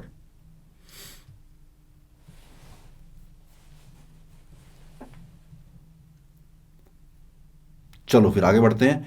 डिफरेंशिएशन ऑफ डिटर्मिनेंट्स थोड़ा सा डिफरेंट है। इसमें चांसेस हैं कि जो आपके सामने क्वेश्चन आएगा उसमें तीनों रोज में या तीनों कॉलम्स में वेरिएबल होगा। ऐसे में डिफरेंशिएट करने पर तीन अलग अलग डिटर्मिनेंट बनेंगे। पहले डिटर्मिनेंट में ध्यान से देखो, सिर्फ फर्स्ट रो डिफरेंशिएट हो रही है, बाकी दोनों रो एज इट इज हैं। प्लस सेकंड रो डिफरेंशिएट हो रही है, बाकी दोनों रोज एज इट इज हैं। प्लस थर्ड रो डिफरेंशिएट हो रही है, बाकी दोनों रो एज इट इज हैं। वाला करके बताओ ना प्लीज, वाला करके बेटा क्या मतलब? व्हाट अबाउट प्रोडक्ट पाई? नहीं, प्रोडक्ट के लिए ऐसा कोई रूल नहीं है। प्रोडक्ट पूछा भी नहीं जाएगा, बिल्कुल कॉलम वाइज भी चलेगा। जिस रो में या जिस कॉलम में इंटीग्रेशन वाला, एक बार फिर से मैं आपको ये कह रहा हूं, चलो एक बार और से बता देता हूं, दोबारा बता देता हूं। चलो एक काम करता हूं, एग्जांपल ले लेता हूं, तुम इस एग्जांपल को सॉल्व करके बताओ। Delta R is equal to determinant 2r minus 1, 2 की power r, NCR 2 3 4 5 6 7, find sigma delta R. r is equal to 0 से लेकर n तक। एक काम कर रहा हूं मैं, इनको थोड़ा सा मैं चेंज कर रहा हूं।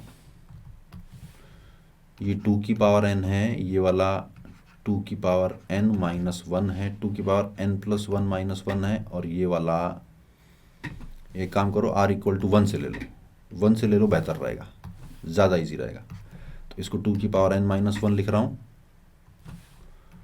और ये वाला 2 की पावर n प्लस 1 माइनस 2 लिख रहा हूँ, और ये वाला n स्क्वायर लिख रहा हूँ। करो करो जल्दी से करो। r इक्वल टू 1 से लेकर n तक फाइंड डेल्टा r, उसके ऊपर लगा दिया सिग्मा। तेलुगु मुझे नहीं आती है बेटा, सॉरी।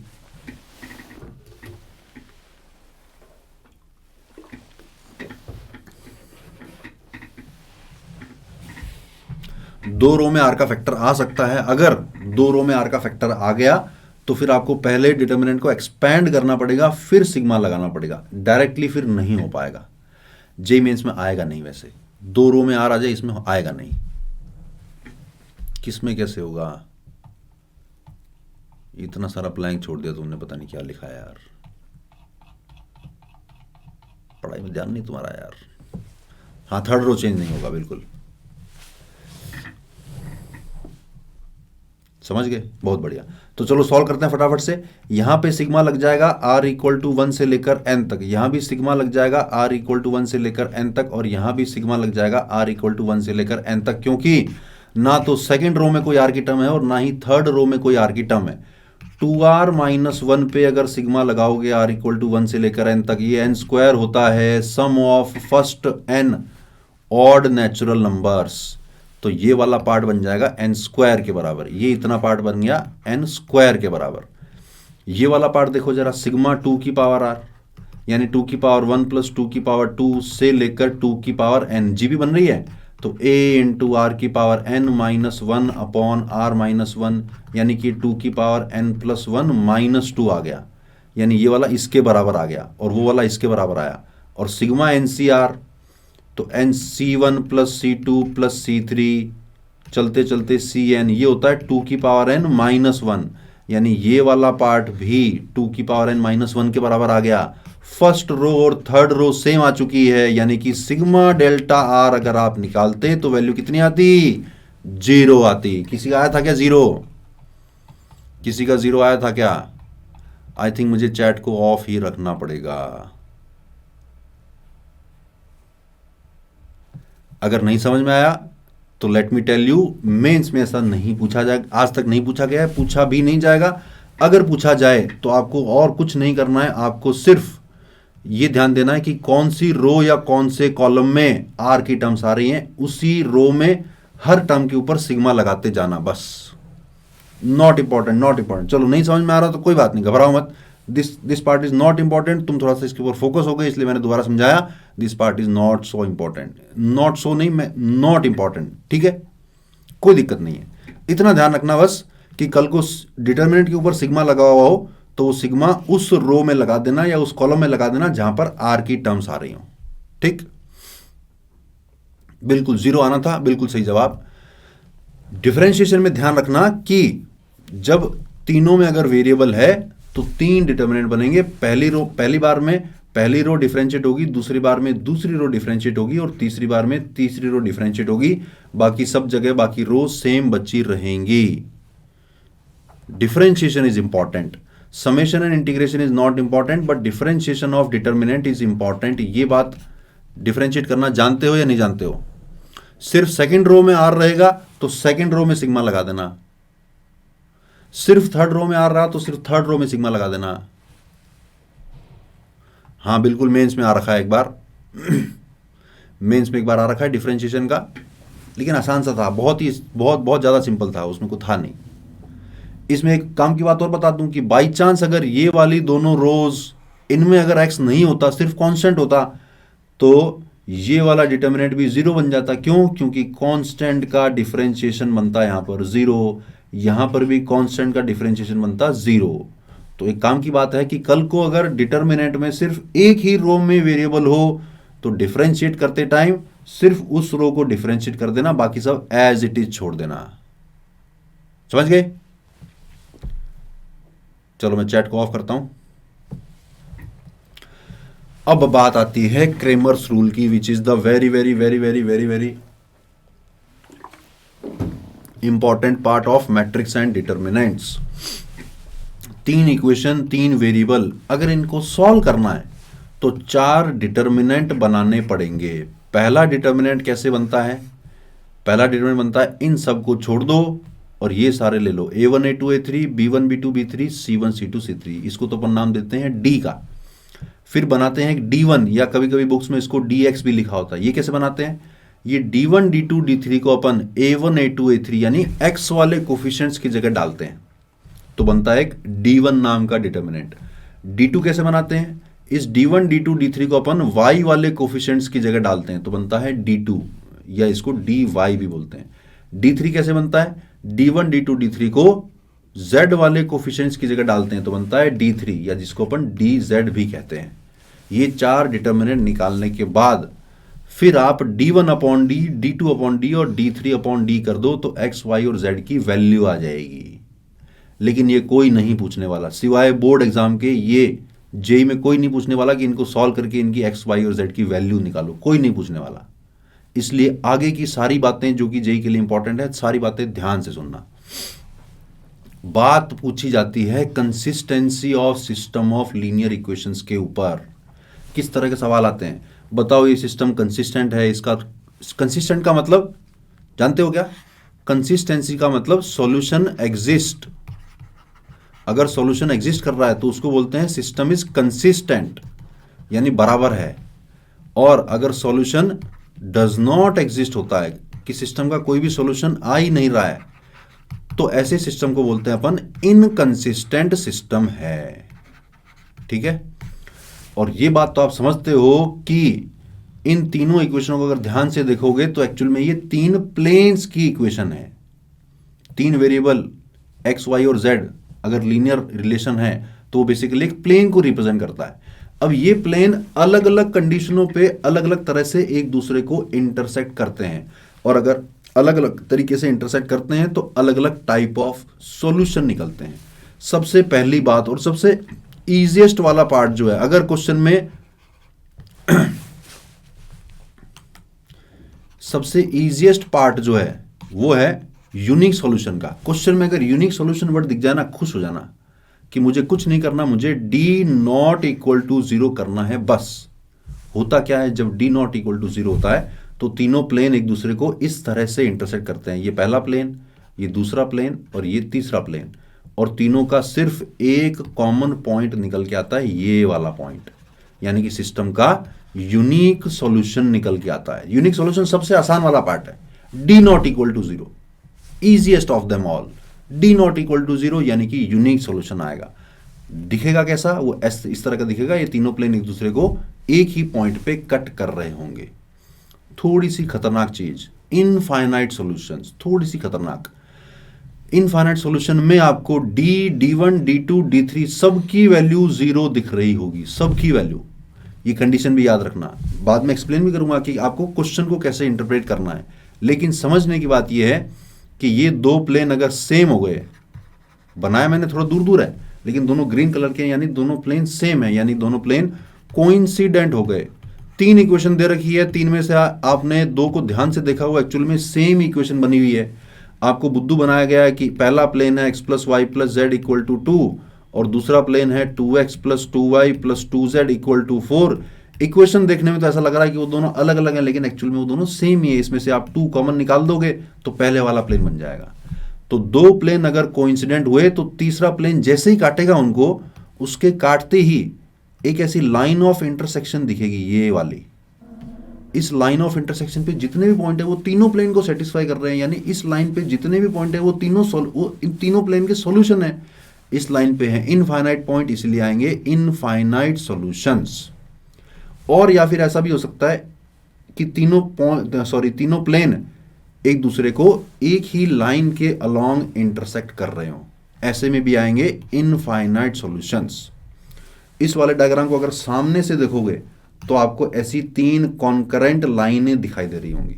ये तीनों प्लेन अंदर की तरफ जा रहे हैं और ये जो इनका पॉइंट ऑफ इंटरसेक्शन दिख रहा है, ये एक्चुअली में इनकी लाइन ऑफ इंटरसेक्शन है जिस पर इनफाइनाइट सॉल्यूशंस एग्जिस्ट कर रहे होंगे। ठीक है, D1 D2 D3 सबकी वैल्यू 0 आएगी। लेकिन D1 D2 D3 सबकी वैल्यू 0 होना थोड़ा सा खतरनाक भी है। क्यों? क्योंकि वो वैल्यू 0 तो यहां पे भी आती है। कहां पर? जब तीनों प्लेन पैरेलल बन जाते हैं, जब तीनों प्लेन पैरेलल बन जाते हैं तब भी D1 D2 D3 सबकी वैल्यू 0 आती है। यानी कि इस कंडीशन पे आपका नो सॉल्यूशन भी आ सकता है और इनफाइनाइट सॉल्यूशन भी आ सकते हैं। पहचानना कैसे है? पहचानना तो बड़ा सिंपल है ना, पैरेलल प्लेन तो इक्वेशंस को देखते ही समझ में आ जाएगा। इक्वेशन देखते ही पता चल जाएगा पैरेलल प्लेन्स हैं। पैरेलल प्लेन यानी कि कोई सॉल्यूशन आने की संभावना ही नहीं है। या फिर दो पैरेलल हो जाए और तीसरा उनको इंटरसेक्ट करे तो भी देखो तीनों प्लेन्स में कोई भी पॉइंट कॉमन नहीं आ रहा है, इस केस में भी नो सॉल्यूशन ही आएंगे। लेकिन इसका पता मैथमेटिकली कैसे चलेगा? डी की वैल्यू तो 0 आएगी और इनमें से कम एक पक्का नॉन जीरो आएगा। हो सकता है 2 नॉन जीरो आ जाए, हो सकता है 3 नॉन जीरो आ जाए, लेकिन टू बी प्रिसाइज कम से कम इनमें से एक बंदा पक्का आपको नॉन जीरो दिखेगा ही दिखेगा। कब? जब नो सॉल्यूशन आ रहे होंगे। ठीक, नो सॉल्यूशन आने की एक और कंडीशन है जो बड़ी यूनिक है। ऐसे में ये तीनों प्लेन सामने से देखोगे तो एक ट्राइंगल टाइप का बना रहे होंगे। कॉमन पॉइंट तो अभी भी नहीं आ रहा है, अभी भी आएगा तो नो सॉल्यूशन ही। मैथमेटिकल कंडीशन क्या आएगी? D equal to 0 and at least one of D1 D2 D3 is non zero. मुझे पता है कि अब ये सारे डायग्राम देखकर आपके दिमाग में कंफ्यूजन बढ़ चुका है, बहुत सारा कंफ्यूजन हो चुका है कि सर मुझे क्वेश्चन में क्या करना होगा। अगर कंफ्यूजन बढ़ चुका है तो यस लिखें, कंफ्यूजन नहीं बढ़ा है तो लिखें नो। चैट मैंने ऑन कर दिया। अगर आपको कंफ्यूजन इन डायग्राम्स को देख के बढ़ा है तो यस लिखें, डायग्राम को देखकर कंफ्यूजन अगर बढ़ा नहीं है तो लिखें नो।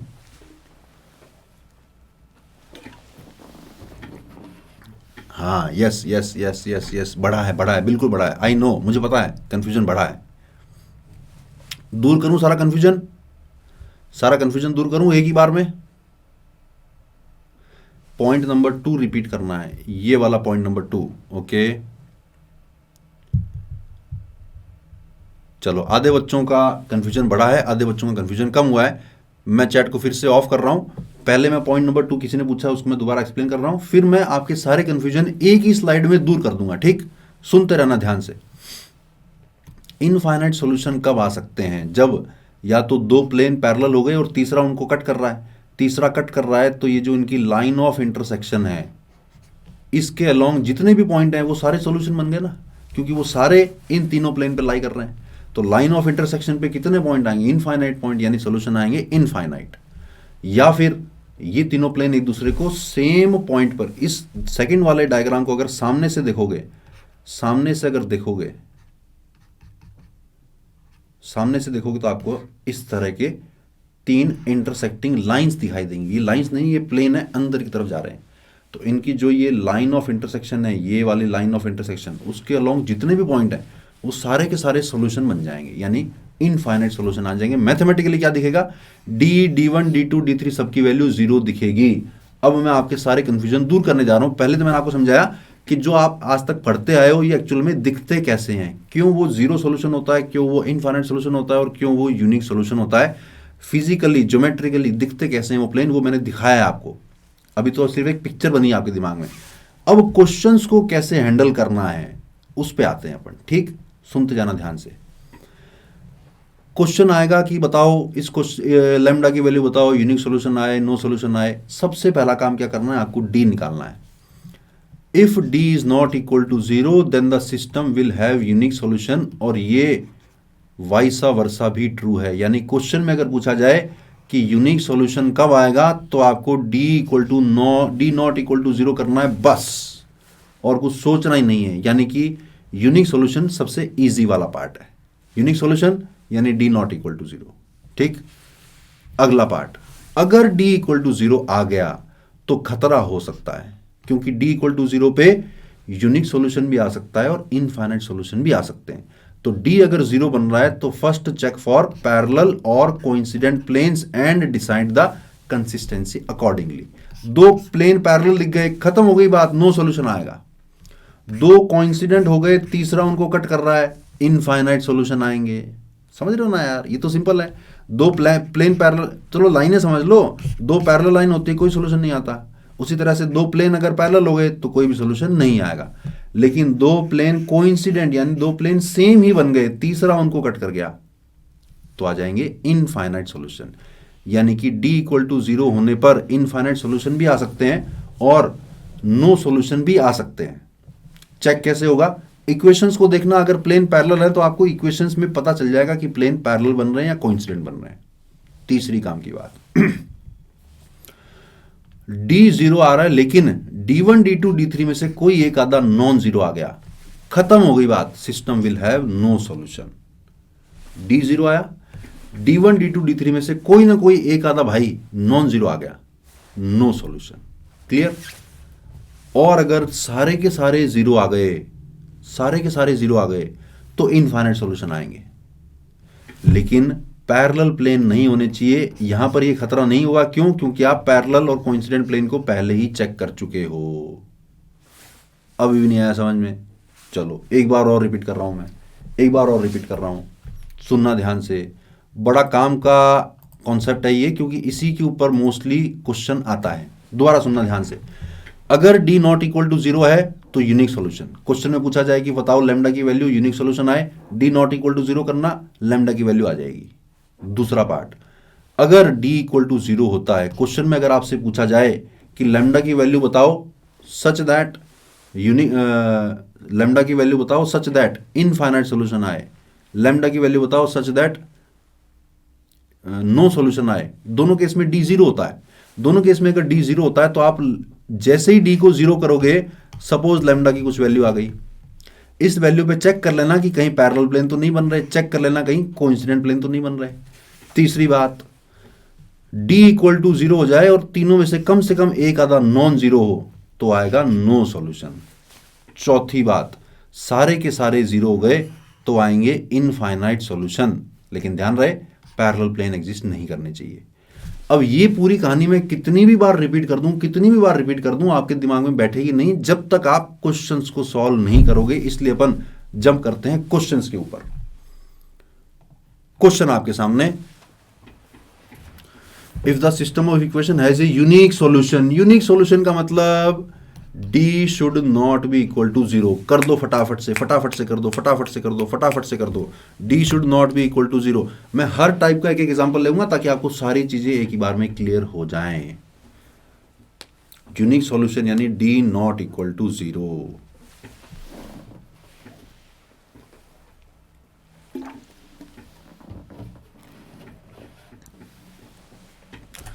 कर दो फटाफट से, वैल्यूज निकाल दो।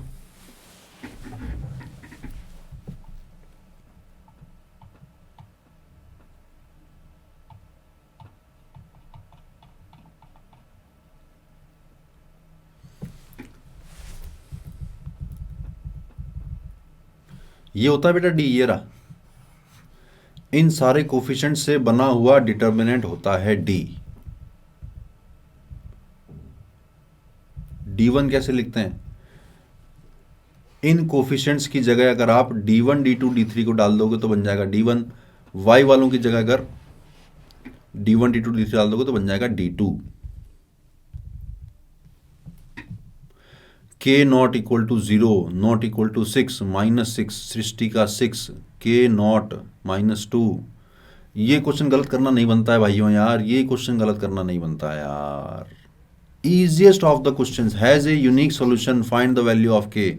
अमान का सही है, ma का भी सही है, नॉट इक्वल टू 6। क्या करते हो यार? Not equal to -2। कभी रहा इस दुनिया में भांति भांति के लोग, भांति भांति के उत्तर। k not equal to 0 is the correct answer. ध्यान से देखना, इस तरह के क्वेश्चन में बड़ा ही कॉमन क्वेश्चन है। जेई में इस तरह का क्वेश्चन, मेंस में इस तरह क्वेश्चन बहुत सारे आ रखे हैं। इस क्वेश्चन को सॉल्व करने के लिए पहले सारे इक्वेशंस को एक दूसरे के नीचे लिख लेना मेरे भाइयों, नहीं तो गड़बड़ हो सकती है।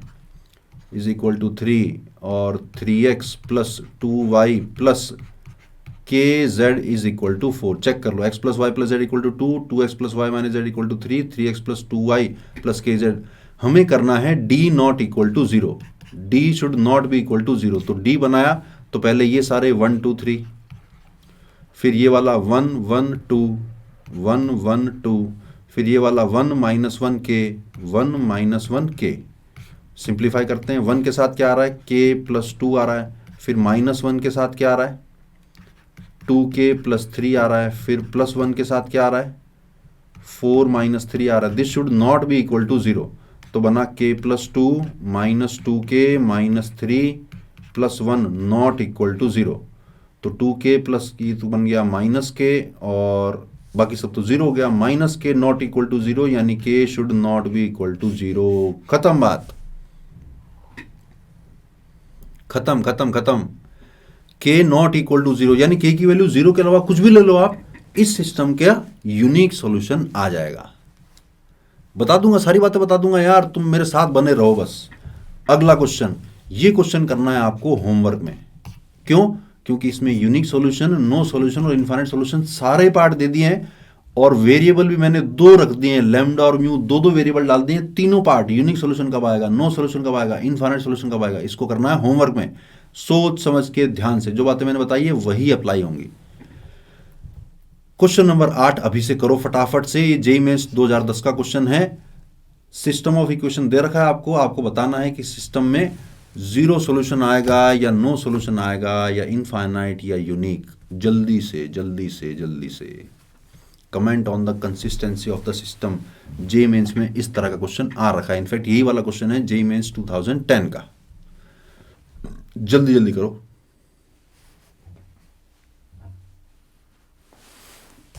मैं भी तुम्हारे साथ साथ करता हूं जरा।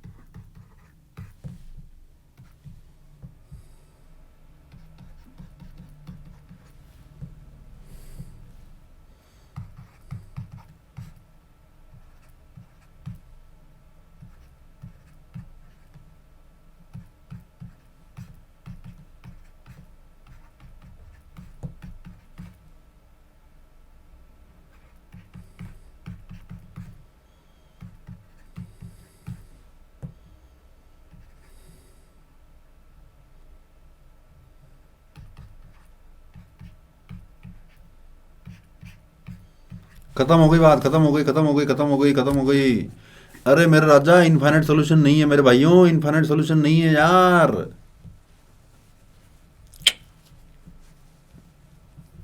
क्या क्या निकाला तुमने, क्या क्या निकाला तुमने?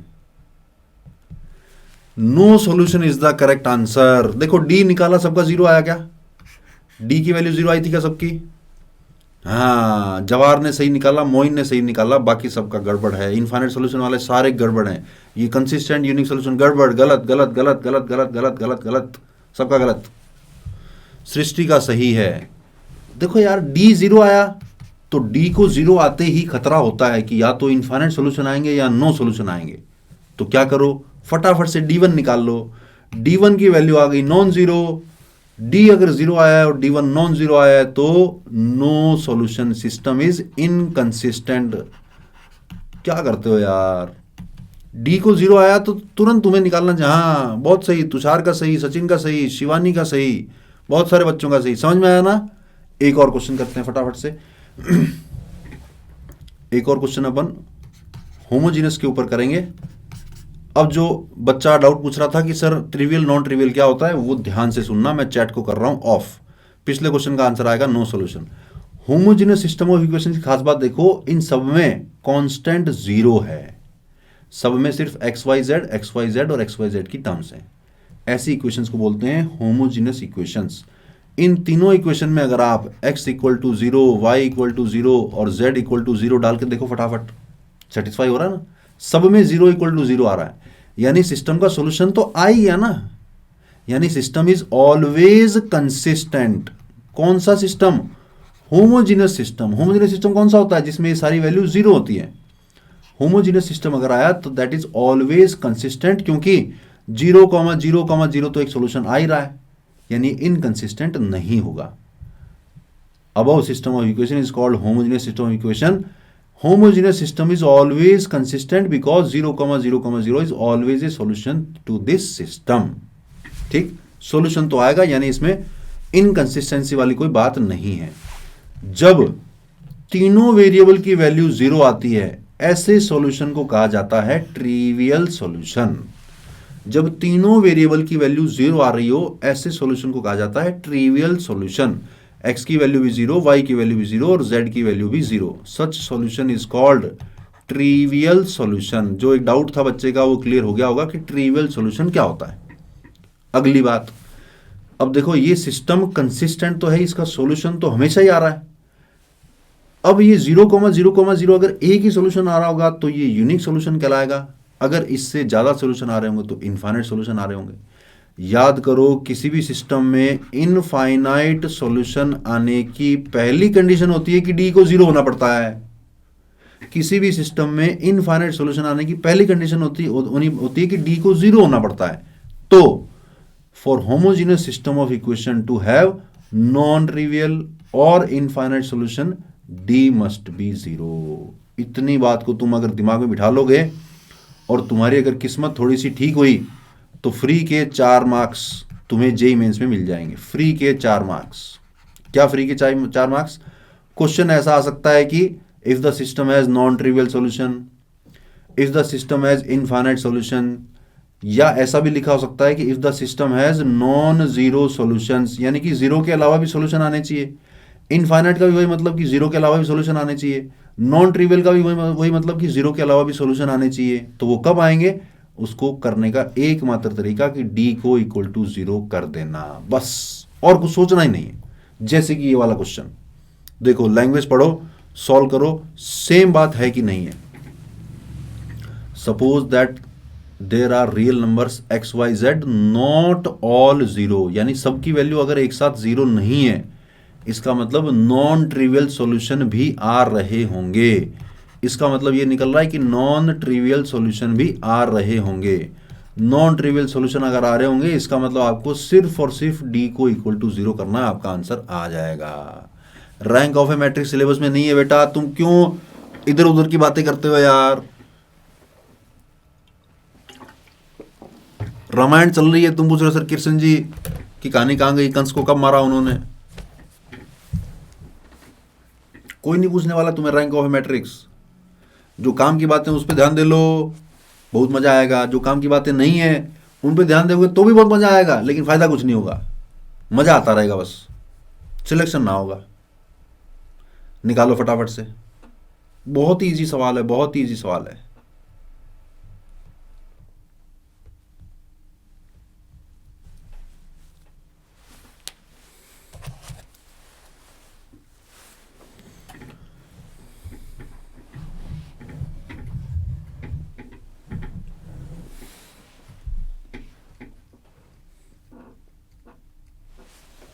पिछला साइड देख लो बेटा.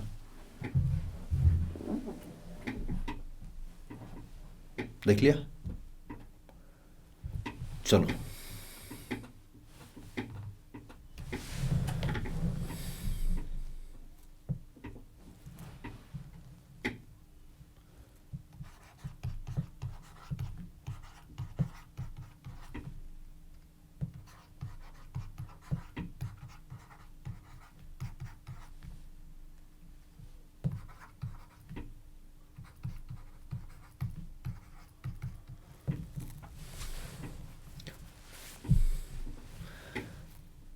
बताया ना, डी इक्वल टू 0 करना है. हर्षित गुप्ता का 1 आया है, शिवम का 1, सचिन का 1. Well done guys, 1 is the correct answer. करे फटाफट से. सृष्टि का भी 1 आया है. सही, बिल्कुल सही. ध्यान से सुनना. क्वेश्चन में सबसे पहला काम तो हमेशा यही करना कि तीनों इक्वेशंस को एक दूसरे के नीचे लिख लेना. अब नीचे लिखने पर पता चल रहा है कि सबकी कांस्टेंट टर्म 0 है, यानी कि होमोजेनियस सिस्टम है. होमोजेनियस सिस्टम में हमेशा ट्रिवियल सॉल्यूशन तो आता ही है, यानी कि सबकी वैल्यू 0 लोगे तो सॉल्यूशन तो आ ही रहा है. क्वेश्चन में कह रहा है X Y Z not all 0, यानी 0 के अलावा भी वैल्यूज आनी चाहिए. वो कब आएंगी? जब आप डी को 0 करोगे. कर दो डी को 0. डी क्या बन रहा है? 1 C B minus 1, sorry minus 1 नहीं, माइनस सी माइनस 1 और ए. फिर आया माइनस बी, ए और minus 1. This should be equal to 0, यानी कि एक्सपेंड करते हैं ज़रा। 1 के साथ क्या आ रहा है, 1 माइनस ए स्क्वायर, फिर प्लस सी के साथ क्या आ रहा है, minus C minus a b, फिर माइनस बी के साथ क्या आ रहा है, a c plus b, this is equal to 0। तो बना 1 minus a square minus c square minus a B c minus a B c minus b square, this is equal to 0। बाकी सब उधर ले जाओ, 1 को यहीं छोड़ दो, तो a square plus B square plus c square minus, sorry plus का बन जाएगा 2abc, वैल्यू आ रही है 1 के बराबर। समझे कि ना समझे, जल्दी बताओ। समझ गए तो एक क्वेश्चन और करते हैं फटाफट से। क्लियर है, हो गया, बहुत बढ़िया। एक लास्ट क्वेश्चन और, ये वाला तो ब्लैंक है, चलो ये लास्ट क्वेश्चन और। Find the number of elements in the set of all values of lambda for which the system of linear equations has a non trivial solution. बहुत बहुत ही कॉमन क्वेश्चन है ये, जेई मेंस में इस तरह के question बहुत कॉमन आते हैं। होमोजेनियस सिस्टम दे दिया और बातों में लिख दिया कि नॉन ट्रिवियल सॉल्यूशन आए, नॉन जीरो सॉल्यूशन आए या इनफाइनाइट सॉल्यूशन आए। करना एक ही काम है, इक्वेशंस का d इक्वल टू 0 करना है और कुछ नहीं करना। तो इन इक्वेशंस को रीअरेंज करके लिख लो, x1 का कोफिशिएंट अलग, x2 का कोफिशिएंट अलग, x3 का कोफिशिएंट अलग। उसी तरह से 2x1 और माइनस के साथ 3 प्लस लैम्डा टाइम्स x2 और प्लस में 2x3 इक्वल टू 0। बाद में minus x1 plus 2x2 minus lambda x3 is equal to 0। निकली का किसी का आंसर, निकला क्या किसी का आंसर, लैम्डा की वैल्यूज निकली क्या किसी की। इक्वेशंस को एक दूसरे के नीचे लिखना बड़ा ही जरूरी है, बहुत जरूरी है।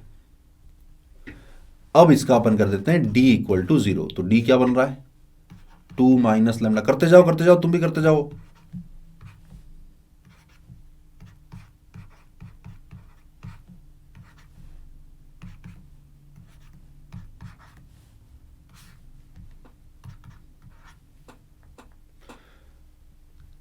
क्वेश्चन को ध्यान से नहीं पढ़ते हो Jawahar. Find the number of elements in the set. 3/2 क्या है लला,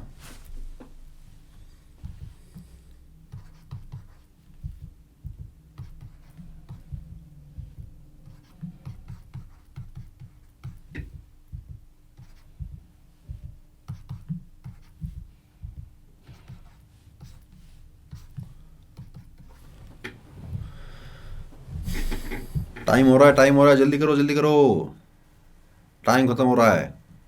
d बनाया इक्वल टू 0, क्या कर दूं क्या एक्सपेंड, जवार, हाँ जे भी जवार, सॉरी जे के गड़बड़ है, MT तुम्हारा गड़बड़ है, HG तुम्हारा सही है। क्यूबिक इक्वेशन बन रही है तो सॉल्व करनी आती नहीं क्या लल्ला, क्यूबिक इक्वेशन। चलो फिर मुझे बता दो क्यूबिक क्या बन रही है, मैं सॉल्व करके दिखाता हूँ। जल्दी से बताओ क्यूबिक क्या बन रही है, जल्दी से बताओ, लिख दो क्यूबिक क्या बन रही है। शिवम का 2 आया, सृष्टि का भी 2 आया, क्यूबिक लिख के बता दो क्या बन रही है। शिवानी का भी 2 आया, नीता का भी 2 आया। जल्दी से बताना क्यूबिक, फिर मैं सॉल्व करके दिखाता हूँ आपको क्यूबिक। सृष्टि बताना बेटा क्यूबिक क्या बन रही है।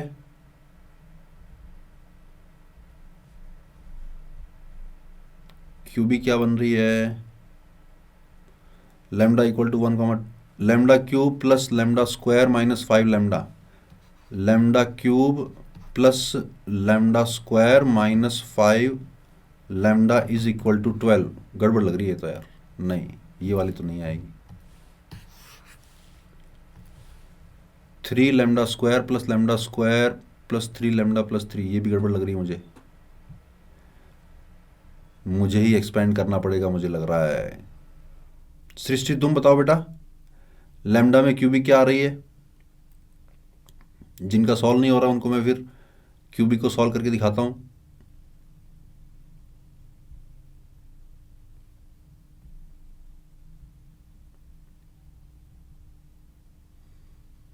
तुम मेरे से सॉल्व करवाओगे, चलो सॉल्व करते हैं। 2 माइनस लैम्डा के साथ आया भैया lambda square plus 3 lambda minus 4। Type नहीं कर पाओगे। Lambda cube plus lambda square, Nitish ने ठीक बताया क्या, 3 4 5, ये आ रहा है क्या, lambda cube plus lambda square plus 5 lambda minus 3 equal to 0। Yes और नो बताना जल्दी से, ये आ रहा है क्या, 3 4 5, आई थिंक ये आ रहा है।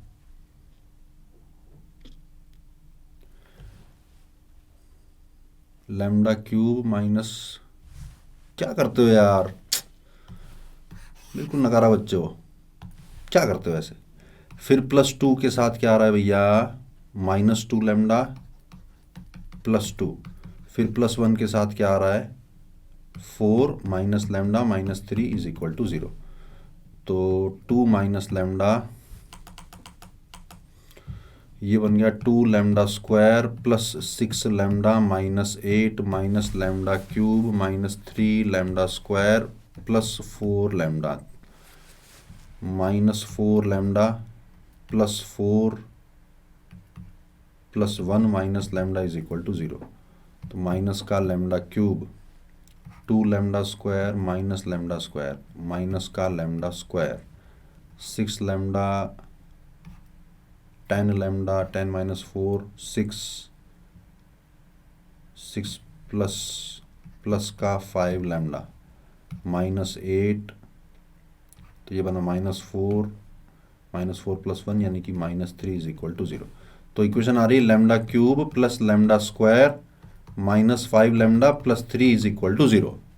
ठीक है, तो सॉल्व करने पर लैम्डा की 3 वैल्यूज आती होंगी, 1 1 और शायद 2, 3 वैल्यूज आती होंगी, 3 वैल्यूज आती है, लेकिन उनमें से एक वैल्यू रिपीट हो रही है। काम की बात यह कि एक वैल्यू रिपीट हो रही है। जब एक वैल्यू रिपीट हो रही है तो जब आप सेट बनाओगे, सेट में कोई वैल्यू रिपीट थोड़ी होती है। सेट तो बनेगा कि भैया लैम्डा इस सेट को बिलोंग करता है, सिर्फ ये आएगा। यानी नंबर ऑफ एलिमेंट्स 2 एलिमेंट्स आएंगे, 3 नहीं आएंगे। 2 is the correct answer, 3 is the wrong answer. क्योंकि लैम्डा की जो 2 वैल्यूज हैं वो 2 सेम आ रही हैं, 1 1 2। सेट जब बनाते हैं तो सेट में वैल्यू, रिपीटेड वैल्यू को लिखा नहीं जाता है। समझ गए। क्यूबिक सॉल्व करके दिखा दूं, चलो सॉल्व कर देता हूं मैं। क्या आई थी cubic, lambda cube plus lambda square, time हो रहा है यार जल्दी करो। Lambda cube plus lambda square minus 5 lambda plus 3 is equal to 0। एक सॉल्यूशन तो आपको हिट एंड ट्रायल से निकालना पड़ेगा। हिट एंड ट्रायल से लैम्डा इक्वल टू 1 सेटिस्फाई कर रहा है, यानी कि लैम्डा माइनस 1 इसका एक फैक्टर है। लैम्डा माइनस 1 अगर एक फैक्टर है तो क्यूबिक होने की वजह से आप लैम्डा माइनस 1 को 3 बार लिख लो, lambda minus 1 lambda minus 1 lambda minus 1। अब लैम्डा क्यूब बनाने के लिए इसको लैम्डा स्क्वायर से मल्टीप्लाई कर दो, तो ये लैम्डा स्क्वायर और लैम्डा मल्टीप्लाई होकर क्यूब बन गया ना। यहां से माइनस लैम्डा स्क्वायर आ रहा है, मुझे प्लस लैम्डा स्क्वायर चाहिए, यानी यहां से 2 लैम्डा स्क्वायर और आना चाहिए। 2 लैम्डा स्क्वायर और आएगा तभी तो 2 लैम्डा स्क्वायर और ये वाला माइनस का लैम्डा स्क्वायर मिलके लैम्डा स्क्वायर बन जाएगा। अब यहां से माइनस 2 लैम्डा आ रहा है, यानी कि यहां से मुझे माइनस 3 लैम्डा और चाहिए ताकि वो मिलके माइनस 5 लैम्डा बन जाए, और प्लस यहां से मुझे माइनस 3 लैम्डा और चाहिए, यानी कि यहां पे मुझे माइनस 3 का मल्टीप्लाई करना पड़ेगा और प्लस 3 अपने आप बैलेंस हो गया।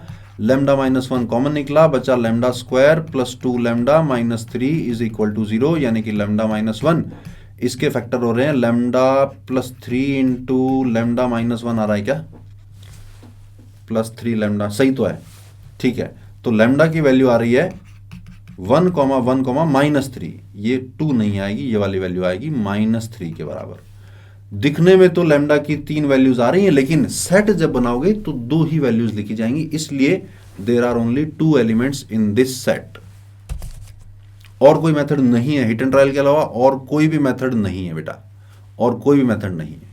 ठीक, डिटर्मिनेंट और मैट्रिसेस की कुछ कुछ बड़ी बड़ी इंपॉर्टेंट बातें, और खासकर ये जो लास्ट में जो अपन ने पढ़ा कंसिस्टेंसी ऑफ सिस्टम वाला, ये बड़ा इंपॉर्टेंट पार्ट है, इसको ध्यान से समझ लेना। एक बार कुछ कंफ्यूजन हो दोबारा देख लेना, होमवर्क में क्वेश्चन दिया उसको सॉल्व करके लाना, नेक्स्ट क्लास में डिस्कस करेंगे। क्लियर।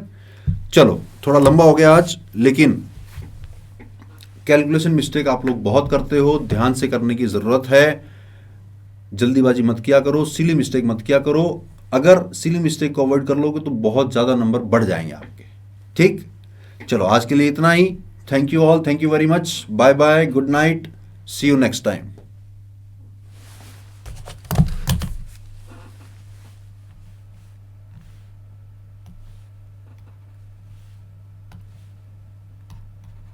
ठीक है, कर दिया, चेंज कर दिया के भी।